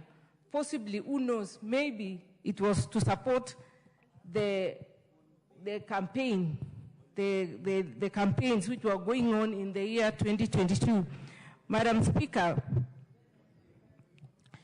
it is also very interesting that most of the farmers or the millers who participated in this exercise were those large-scale millers, those moneyed millers, and left out those other millers, the small-scale millers, who would also benefit in the subsidy program if its intention actually was to transform lives of the people. And in that case, the rich millers are the people who had the money, who would support the campaigns and later claim the money from the government. And so it puts the question, were the large-scale millers more efficient than those millers who were small-scale? When you look at the report, Madam Speaker, it is very clear, even from the payments, people were paid, the millers were paid after submission of just records. It is not clear who consumed this maize flour. Personally, I didn't come across anyone who was a beneficiary or anybody, any family, any household who consumed this subsidized maize flour. Possibly it was just a scam. You get the tender, you file the records, and then you get paid. So it is something which somebody should take responsibility, because it was actually a scam. It is also very clear from the report that possibly some millers did not do anything. They were just briefcase millers. They got the tender, they submitted the records, and then they went to the tail end, collected money, and disappeared. No evidence, nothing showing. No, we cannot follow a clear route to find out that this particular person supplied this or milled this, supplied this maize flour to particular. I mean, we cannot trace this exercise. So, Madam Speaker, I want to thank the committee for taking their time and digging deeper and coming out with a very comprehensive report, which is an eye-opener. And Madam Speaker, those people who participated, those who got exchequer's money, those who were paid without providing any maize flour, without milling anything, should be prosecuted, and the hard-earned money, Kenyan exchequer money, should be returned, and people should be punished for the illegality and duping Kenyans on maize flour, which was all flawed. Thank you, Madam Speaker. I can see my time is over. Thank you very much. What's your point of order, Honorable Owen? And Honorable Nyikal, I have seen you. Honorable Speaker, the Honorable Boss, you know, at a time like this, when everybody seems to be agreeing with whatever we are saying, and the voice is the same, and the content is the same, we move on to the next one. So I want to request you humbly, Honorable Speaker, that you find it within your heart that you allow us to move to the next bill, and we call the mover to reply, so that we can finish on the drugs issue. I beg you and request you, Honorable Speaker, Please, Honorable Speaker. Are members in agreement? Yes.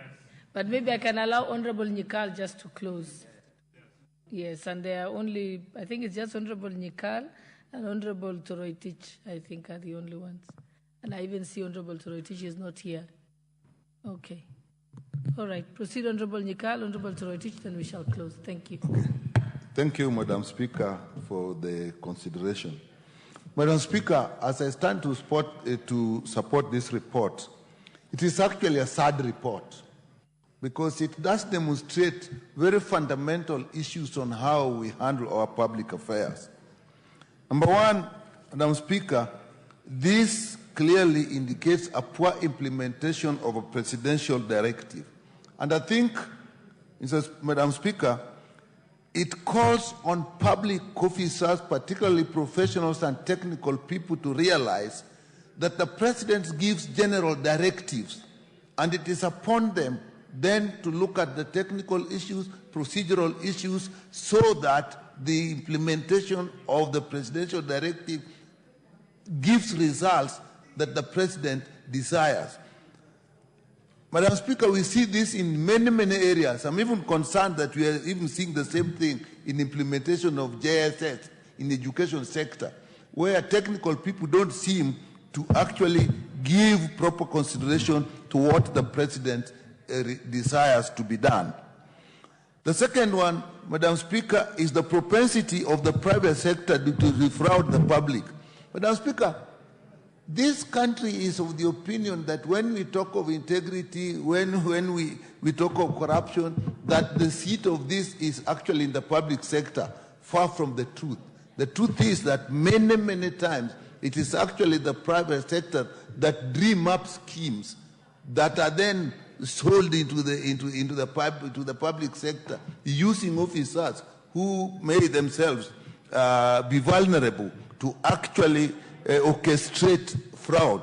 In this case, you can see the millers, particularly CMA, their proposals, they sound very nice. There is no maize. We are not getting maize. We can use tax processes and so on, and subsidy. But when eventually that is brought, are the same people that actually abuse the system and use it to defraud the people mercilessly. Again, that is an indication that in our fight against corruption, we really must now put more emphasis on what is happening in the private sector, the relationship between the private sector and the public sector.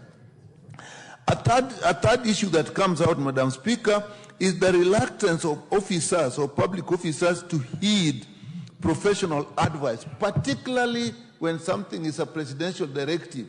There's a propensity to say, this is a presidential directive, the president wants it to be done this way. And actually, if you go into details, sometimes the things that are being quoted, even the private sector joins them in saying, this is the presidential directive, it must be done like this. They put very sharp time limits, which makes it impossible to actually manage things. Like here, where did this issue 1 month come from? You can't give subsidy to a whole nation in 1 month. You need that to just work out the processes and the procedures. But then they bring this and they said, so that's another thing we have learned from this. And Madam Speaker, in this particular case, they were advised by the Attorney General, and they did not heed that advice. I think this, in my view, is actually collusion. So I think there was collusion in this. The private sector, even the public officers that were involved, there was some collusion. And you know, Madam Speaker, a perfect collusion, there is no non-remedy for a perfect collusion, because all the people that you put to guard the system are the ones that are defrauding the system. Whatever data you require, they give you fake data. Whatever measures you put in place, they are the same people that defraud the measure. So in this case, I think there was a great collusion. And the impact, Madam Speaker, is loss of public money. The committee has said we actually lost up to 7 billion. But once still, Madam Speaker, people suffered. This maize, none of us can remember a single person that actually got this maize. But the money was spent. The maize apparently was given and milled. Where did it go? So, Madam Speaker, this report actually has indicated, if we go on the general principles that have indicated, it actually guides us. And therefore, Madam Speaker, I support the recommendations that has been put in place, particularly refusing to pay those who suspect have got already overpaid or were part of the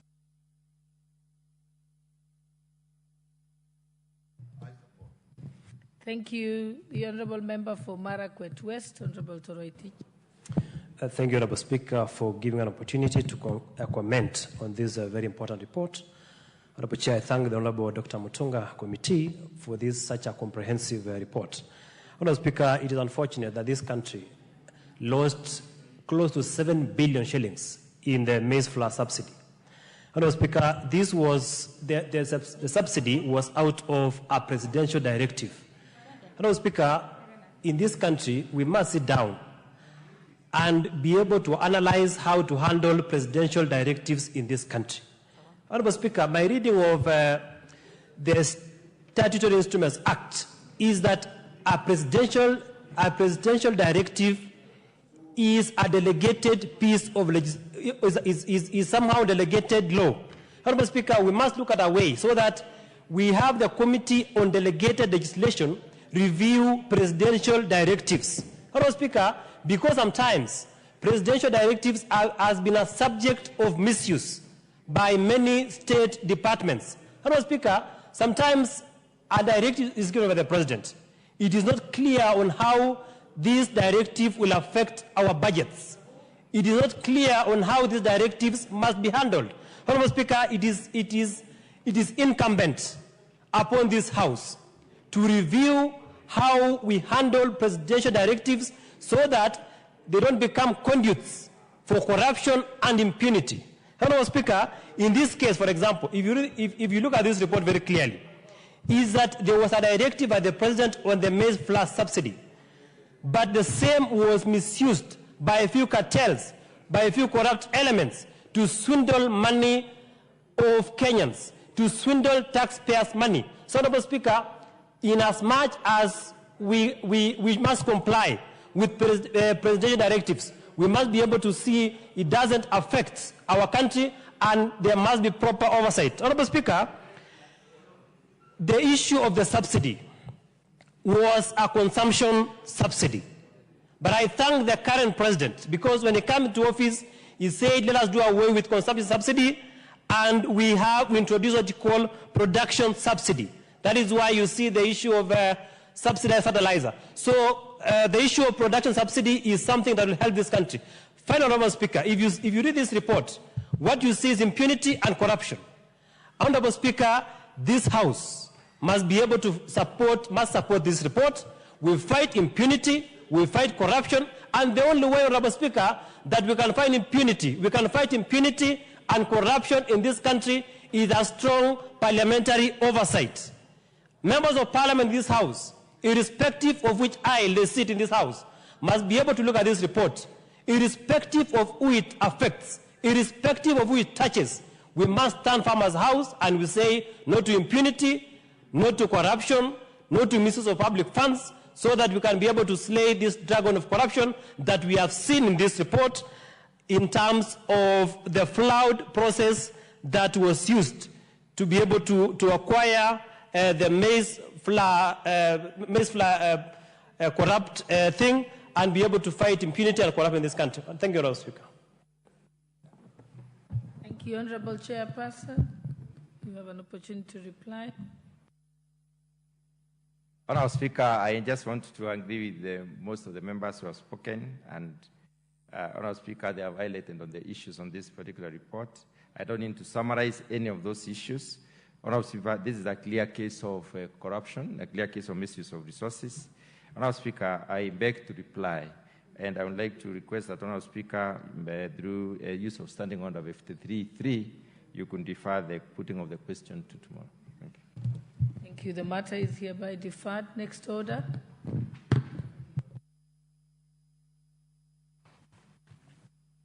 Order number 11, Committee of the Whole House. The Kenya Drugs Authority Bill to resume from clause 23.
Order members, we are now in the Committee of the Whole for the Kenya Drugs Authority Bill, National Assembly Bill number 54 of 2022. We shall resume from clause 23. Clause 23. Okay. I propose the question that clause 23 be part of the bill. Mover. Thank you, Madam Chair. Madam Chair, just on the onset, you remember that the Speaker ordered that we do winnowing, and I want to confirm that we did winnowing, and all the members that came, we carried out their amendments as agreed during that winnowing process, and therefore the amendments that I'm going to move is for acceptance in the winnowing process. That's well noted, Chair. Thank you. So I propose that clause 23 be amended as per the order paper. Honorable Chair, in this case we are substituting health products or technologies wherever it appears for medicines, because we nowadays don't talk of medicines, but we talk of health products and technologies. Then in 23B, we are raising the fine to 1 million, to deleting the word 1 million appearing in paragraph A and substitute therefore 2 million, and in 2, deleting the words 2 million appearing in paragraph B and substitute the words 5 million. Thank you, Honorable Chair.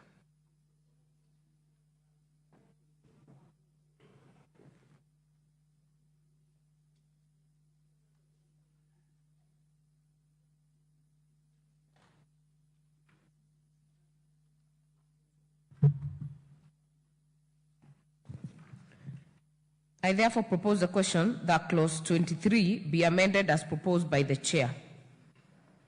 Kindly note if you intend to speak to put an intervention. I therefore put the question that clause 23 be amended as proposed by the chair. Will as many as are of that opinion say aye? Aye. Will as many as are of a contrary opinion say nay? The ayes have it. I now put the question, or before I put the global question, there is a proposed amendment by Honorable Tom Oluoch, which was to be moved by Honorable Irene Mayaka, but it is similar to the chairperson's amendment. Tom Oluoch, yes. Anthony Tom Oluoch. He has two names. He's you know where he comes from. Honorable Mayaka. He has two names. Madam Chair, when we went into winnowing, after we agreed, I think it's the table office that is bringing those amendments back into the order paper. But after winnowing, we expected that since we had agreed, then those amendments should be able to not to appear as it is. Because if you already met, Honorable Chair, and agreed with the proposers that had proposed, the members who have proposed amendments, especially the ones that are similar to yours, they should then be dropped automatically. It is the table office now that has put those amendments into this. But once we had agreed, then they should not be appearing in the order paper.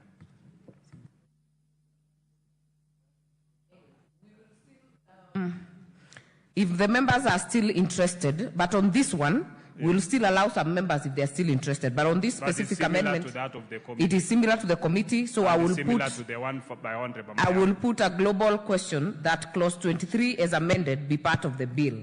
Will as many as are of that opinion say aye? Aye. Will as many as are of a contrary opinion say nay? The ayes have it. Clause 24. I propose the question that clause 24 be part of the bill. Mover. Honorable Chair, I move that clause 24 be amended as per the order paper. A, in the marginal, notably deleting the word medicines and substituting the words health products and technologies. In subclause 1, by deleting the word medicine wherever it appears and substituting the words health products or technologies.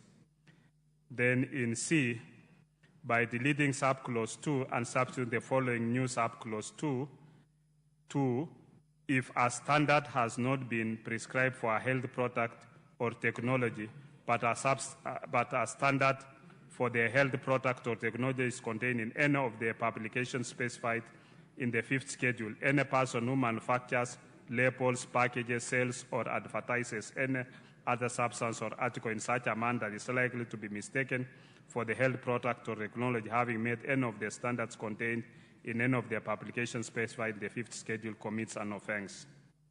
In D, subclause 3, by deleting the words medicine wherever it appears, in the opening sentence. Wait, hold on, Chair. Okay. We will prosecute the marginal note, Okay. subclause 1, and maybe subclause 2. Okay. Because there is an interest on subclause 3 by Honorable Millie Odhiambo. Okay. So we will separate. You've moved 1 and 2. Okay. As you order, Chair. Yeah, then we'll deal with 3. I move the amendment. Okay.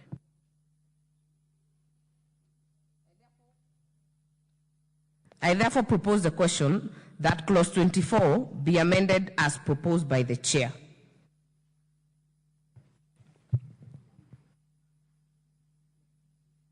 I therefore put the question that clause 24 be amended as proposed by the chair. Will as many as are of that opinion say aye? Aye. Will as many as are of a contrary opinion say nay? The ayes have it. Now move the next subclause. Chair, you have another amendment on subclause 3. You will move it separately? Yeah.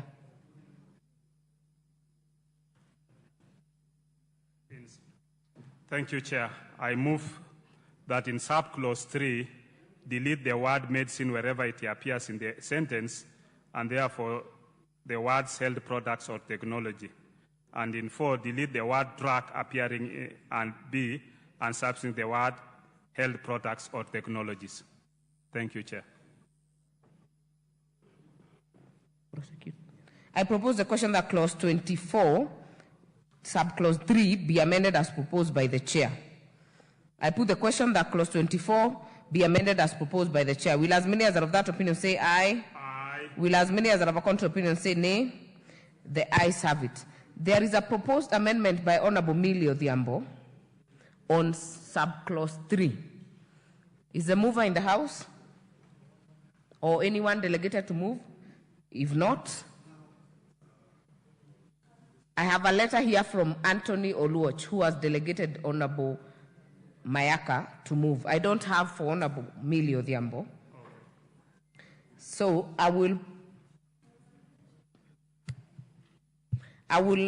drop that amendment.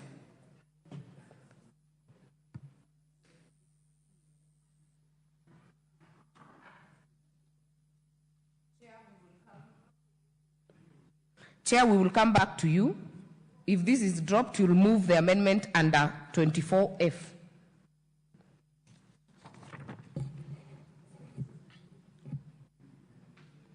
I now move the amendment as 24F as per the order paper. And these are for just to make it prohibitive and punitive to the risk of offenses to public health. I therefore propose the question that clause 24, subclause 4A be amended as proposed by the chair. I put the question that clause 24F4A be amended as proposed by the chair. Will as many as are of that opinion say aye? Aye. Will as many as are of a contrary opinion say nay? The ayes have it. Chair, you will move. There is a proposed amendment of the same clause by Honorable Millie, not in the House. I will drop that amendment. There is a proposed amendment on 4B. Chair, can you move that amendment? 4B. 4B.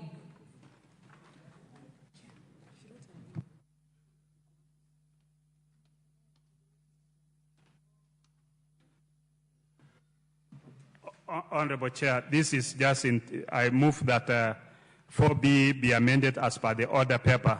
This is just to increase the fines to make it prohibitive to the public health. I therefore propose the question that clause 24, 4B be amended as proposed by the chair. I put the question that clause 24, 4B be amended as proposed by the chair. Will as many as are of that opinion say aye? Aye. Will as many as are of a contrary opinion say nay? The ayes have it. We have another proposed amendment by Honorable Millie, 4B. I will drop it. So I will put the global question that clause 24 is amended be part of the bill. Will as many as are of that opinion say aye? Aye. Will as many as are of a contrary opinion say nay? The ayes have it. Clause 25. I propose the question that clause 25 be part of the bill. Mover. Honorable Chair, I move that clause 25 be amended as per the order paper. This is the prohibition of sale of medicines of a quality not demanded in a practice issue and falls outside the ambit of the bill. I therefore propose the question that clause 25, which is a deletion, I propose the question that clause 25 be deleted as proposed by the chair. Is that correct, Chair? Yes. I therefore put the question that clause 25 be deleted as proposed by the chair. Will as many as are of that opinion say aye? Aye. Will as many as are of a contrary opinion say nay? The ayes have it. I put no global question. Clause 26. I propose the question that clause 26 be part of the bill. Mover. Honorable Chair, I move that clause 26 be amended as per the order paper. This is to harmonize the terms used in the bill with the title of the bill as proposed for amendment. I therefore propose the question that clause 26 be amended as proposed by the chair. I put the question that clause 26 be amended as proposed by the chair. Will as many as are of that opinion say aye? Aye. Will as many as are of a contrary opinion say nay? The ayes have it. I now put the question that clause 26 as amended be part of the bill. Will as many as are of that opinion say aye? Aye. Will as many as are of a contrary opinion say nay? The ayes have it. Clause 27. I propose the question that clause 27 be part of the bill. We have a proposed amendment by Honorable Millie, which is dropped. So, Chair, you will move your amendments as... What is out of order, Honorable Mayaka? Chair, I'm quite concerned because the amendments from, the email from Honorable Millie to request that myself or Nikal move the amendments on her behalf, I'm wondering why it's not come to your attention. Because I'd spoken to the officers at the table office earlier and they did confirm. I even forwarded to them a follow-up email on the same. So I'm just wondering why that has not come to your attention.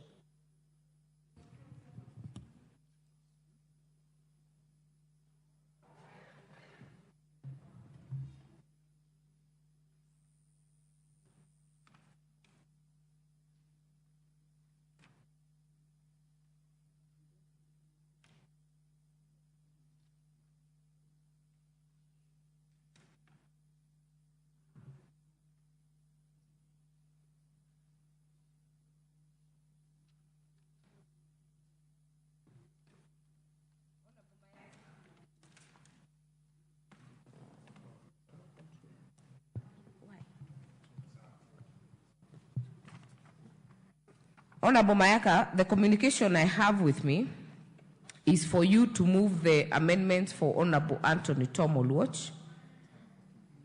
But I will indulge you if you have been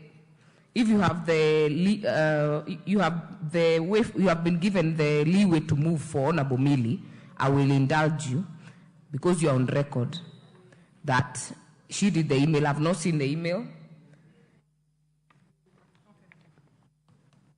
If you have the brief, you will move.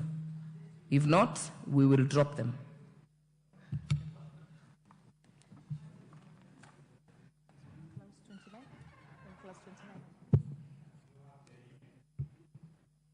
Yes, I forwarded to table office as well.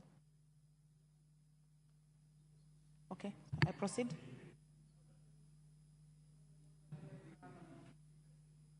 You're on clause 29. Are you on record that you have the brief from Honorable Mabona to move? I have the email. She copied us as well on the email. So her request was that myself and Honorable Nikal. Kindly approach the chair.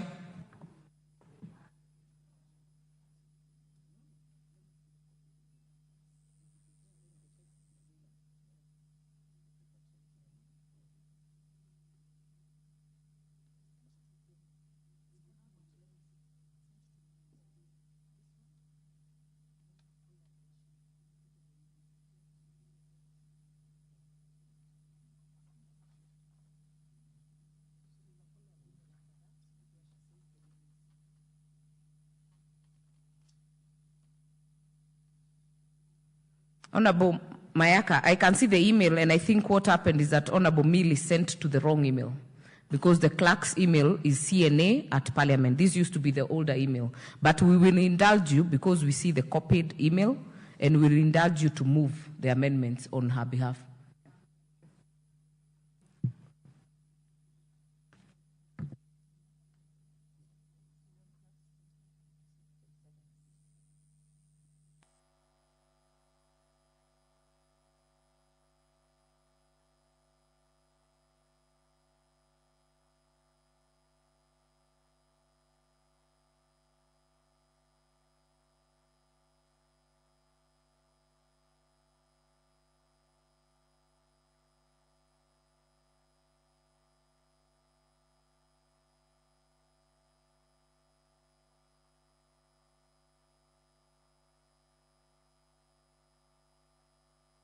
I move that clause 27 of the bill be amended by A, inserting the following new subclause.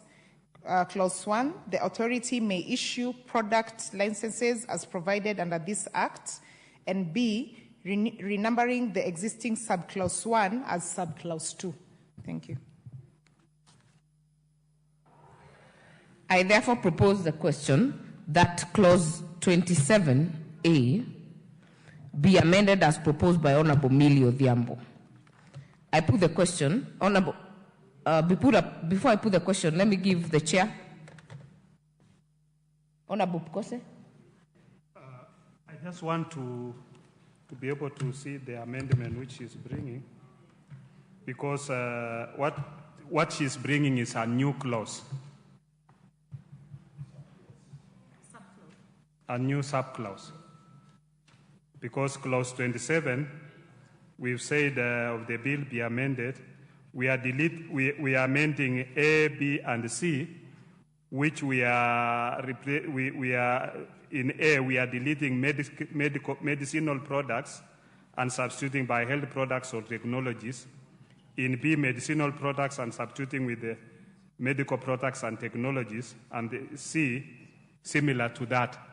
And this is basically to harmonize the terms used in the bill.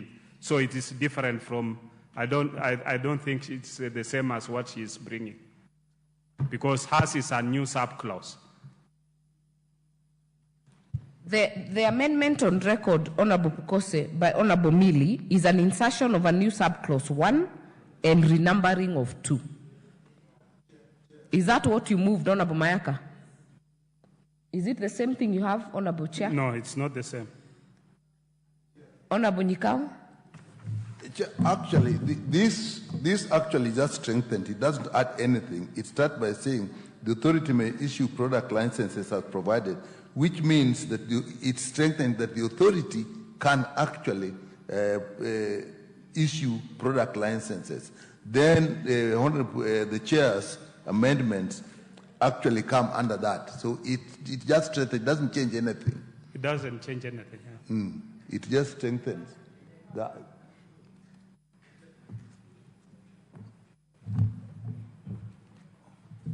Because her amendment is a new sub-clause. Now, my amendment is changing the medical products for drugs and that. So that new sub-clause, I don't know how we can proceed with that, so that both of them are in tandem with what we are proposing to do. You want them to be prosecuted together? No. My amendment does not affect the amendment which is bringing in from Honorable Millie Adhiambo. There are two different amendments. So it is you to guide us on how we can prosecute the two amendments, because they don't affect each other's amendment.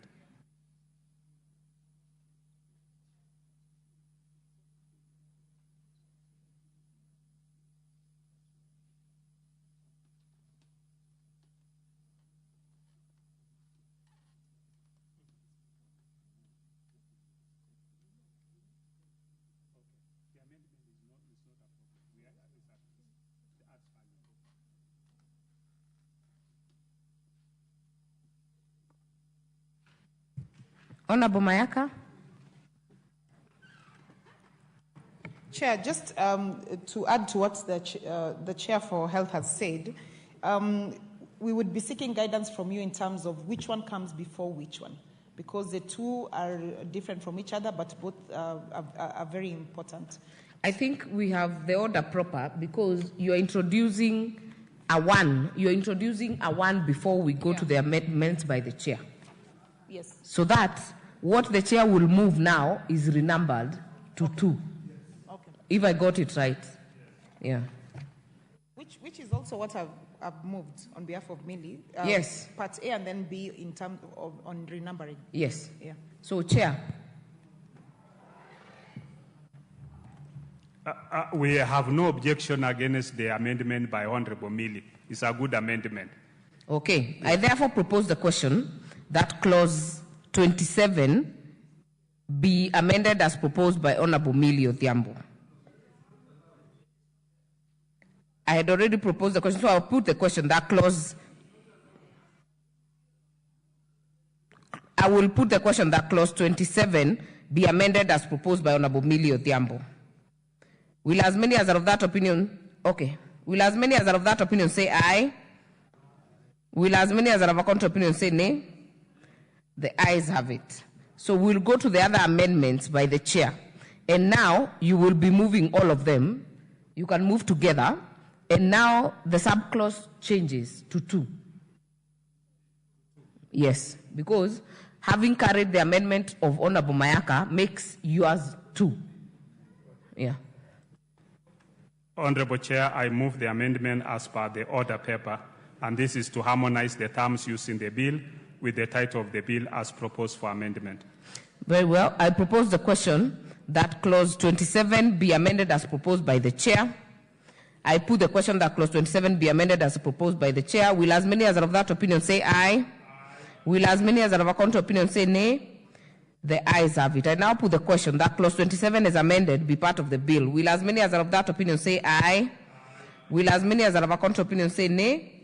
The ayes have it. Clause 28. I propose the question that clause 28 be part of the bill. Mover. Honorable Chair, I propose that clause 28 be amended as per the order paper. Clause 28 be in the marginal note by Honorable Chair, move the two, A and B.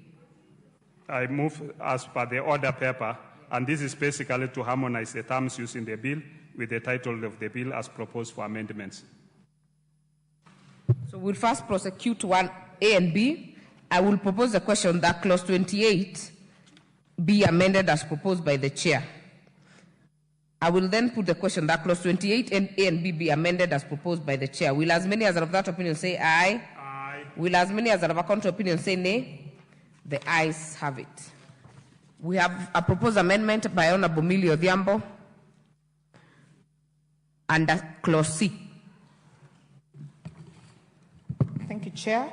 Chair, I propose that the bill be amended in Part A, subclause 1, by inserting the words "and herbal medicine" immediately after the words "medicine," and B, subclause 2, by inserting the word "and herbal medicine" immediately after the words "medicine."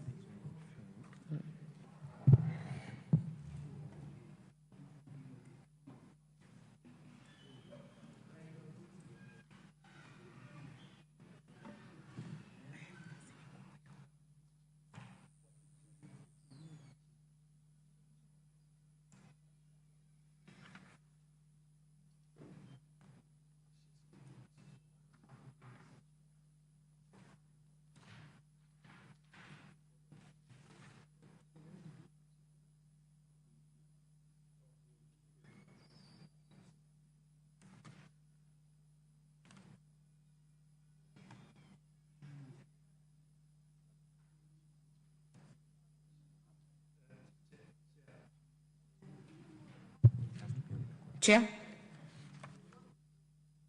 Chair, we had asked Honorable Millie to drop it because we are no longer using the word medicine. We are using health products and technologies. Therefore, it doesn't, the herbal thing does not exist in that manner. So I would ask her to drop that amendment.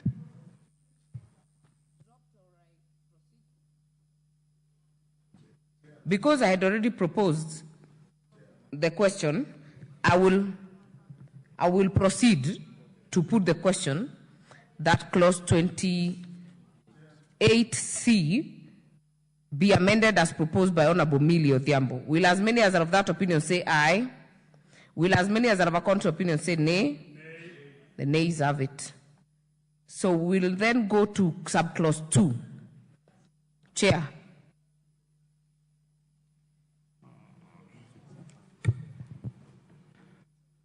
Honorable Chair, I propose that subclause 2 be amended as per the order paper, and this is to harmonize the terms used in the bill with the title of the bill as proposed for amendments. I propose the question that clause 28D, subclause 2, be amended as proposed by the chair. I therefore put the question that clause 28 be amended as proposed by the chair. Will as many as are of that opinion say aye? Aye. Will as many as are of a contrary opinion say nay? The ayes have it. And Chair, I'm a bit confused. If the winnowing happened, we still have very many amendments in the order paper for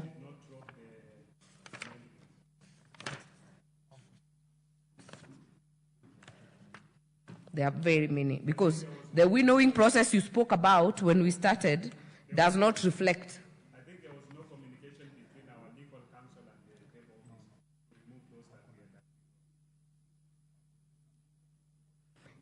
Anyway, we will continue. There is a proposed amendment under subclause 2 by Honorable Millie Odhiambo. Chair, I've prosecuted both of them.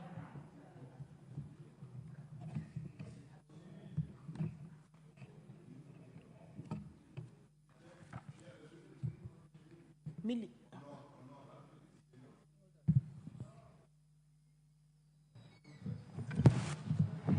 Hold on, Honorable Nikao, because I want to say, because the fact that the proposal under subclause 1 has suffered, Honorable Mayaka, is the same that would be faced by this amendment, because we've already passed the subclause amendment moved by the chair. Honorable Nikao? I think the chair can help us more, because the essence of what was happening was the doubt in Honorable Millie's thinking that when you say health products and health technologies, does that include herbal medicines? And when we were using medicines, then it was easy after medicines and say and herbal medicines. Now, I remember we were in the winnowing process, and what I can't remember, did we say that health products and technologies is broadened to also include herbal medicines. Maybe the chair can help us on that. Because if we don't do that, then we are carrying the whole thing all along, everywhere. Actually, I feel like the winnowing was not positive because we are doing exactly what we were avoiding last time. Chair, maybe you can clarify. Thank you, Chair. Honorable Nyekal, health products and technologies includes whether it's herbal or conventional medicine. And what we agreed in that meeting was that we will have a bill for traditional medical practitioners and the herbal medicine. And I think that bill was initially brought to this House in the 11th Parliament. So we had asked our legal counsel to try and get the bill so that that will be able to cover for that area. Okay. So we'll go back to clause 28, subclause 2. Are you on record to having dropped the amendment, Honorable Mayaka, so that we can make progress? Yes, Honorable Chair. Thank you. I will therefore put the global question that clause 28 as amended be part of the bill. Will as many as are of that opinion say aye? Will as many as are of a contrary opinion say nay? The ayes have it. Clause 29. I propose the question that clause 29 be part of the bill. Mover. Thank you, Chair. I propose that clause 29 be amended as per the order paper. I don't know, do we do it all of it, or we can do A, B, C, For this D? one, you do the marginal note. Okay. And this is to afford adequate time and to increase the period within which an applicant may submit their comments on the authority reasons for its decision from 1 month to 3 months.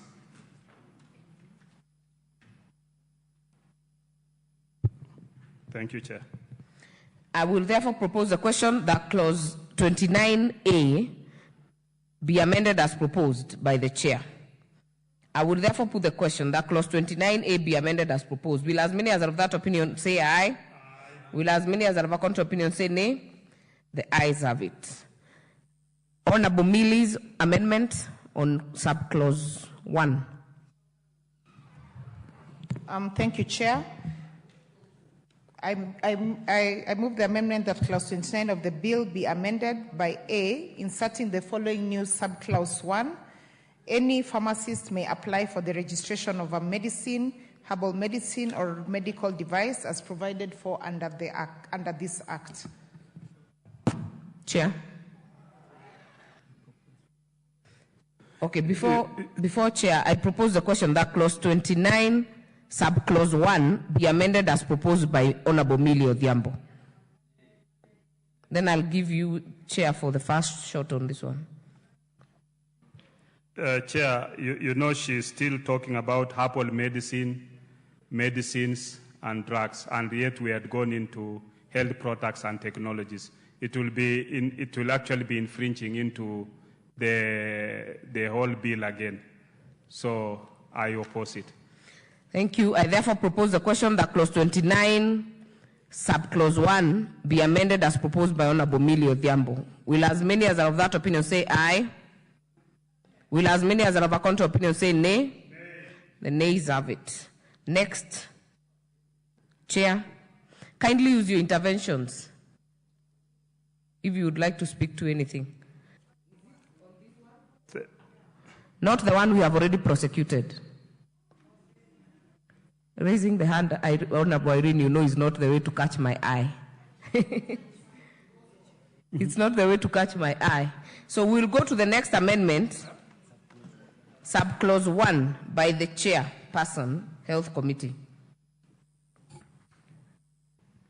Honorable Chair, I propose that subclause 1 be amended by us by the order paper. In this, we say every applicant for registration of a health product or technology shall be submitted to the registrar in the prescribed form and shall be accompanied by the prescribed particulars and samples of the relevant health product or technology and by the prescribed registration fee. Thank you. I therefore propose the question that clause 29, subclause 1 be amended as proposed by the chair. I therefore put the question that clause 29, subclause 1 be amended as proposed by the chair. Will as many as are of that opinion say aye? Aye. Will as many as are of a contrary opinion say nay? The ayes have it. Next amendment by Honorable Mili automatically falls if the chairs is assented to. So D falls. The next amendment is under subclause 2 by the chairperson.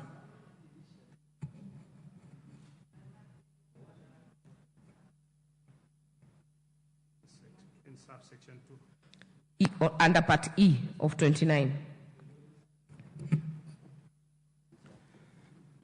In subclause, deleting the word medicine appearing in the opening sentence and substituting the words health product or technology. And then 2, deleting paragraph B and starting the following new paragraph, that the applicant may, within a period of 3 months after the date of the notification, furnish the registrar with the comments on the authority reasons for not being so satisfied. Order, Chair. Yes. Kindly confirm what you're moving under 29.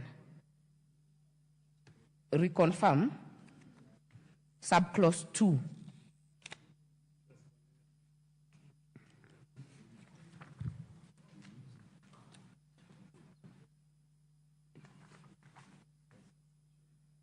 Yeah, note that it's a deletion and substitution. Inserting the word Kenya immediately before the phrase essential. No.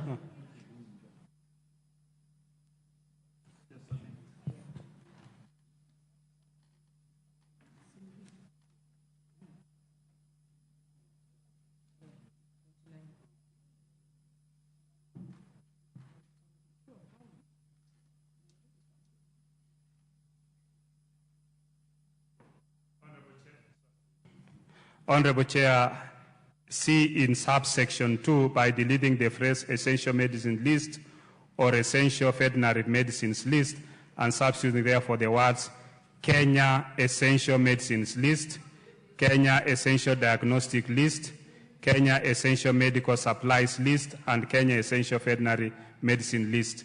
This is what is within our healthcare system within the country. So this is to align with our healthcare system. Thank you, Madam Chair. Very well. I propose the question that clause 29, subclause 2 be amended as proposed by the chair.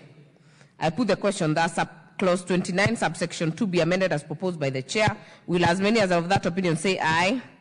Will as many as are of a contrary opinion say nay? The ayes have it. Next amendment by the chair again on subclause 3. Honorable Chair, I move that in D, subclause 3, delete the word medicine wherever it appears and substitute therefore the words health product or technology. This to align with the title of the bill. I therefore propose the question that clause 29, subclause 3 be amended as proposed by the chair. And I put the question that clause 29, subsection 3 be amended as proposed by the chair. Will as many as are of that opinion say aye? Aye. Will as many as are of a contrary opinion say nay? The ayes have it.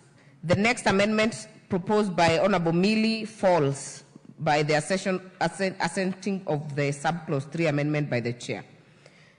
We'll go to the next amendment under subclause 4 by the chairperson. Thank you, Chair. In E, in subclause 4, by deleting the word medicine appearing in the opening sentence and substituting therefore the words health product or technology. And 2, deleting paragraph B and inserting the following new paragraph, that the applicant may, within a period of 3 months after the date of notification, furnish the registrar with the comments on the authority's reasons for not being so satisfied. Thank you, Honorable Chair.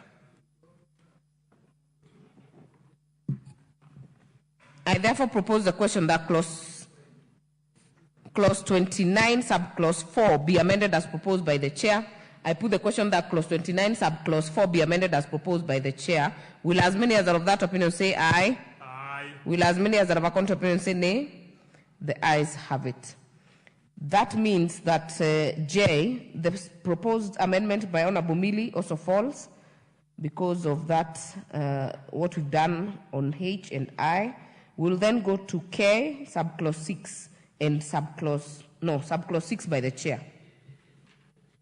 Thank you, Honorable Chair. By deleting subclause 6 and substituting therefore the following new subclause 6,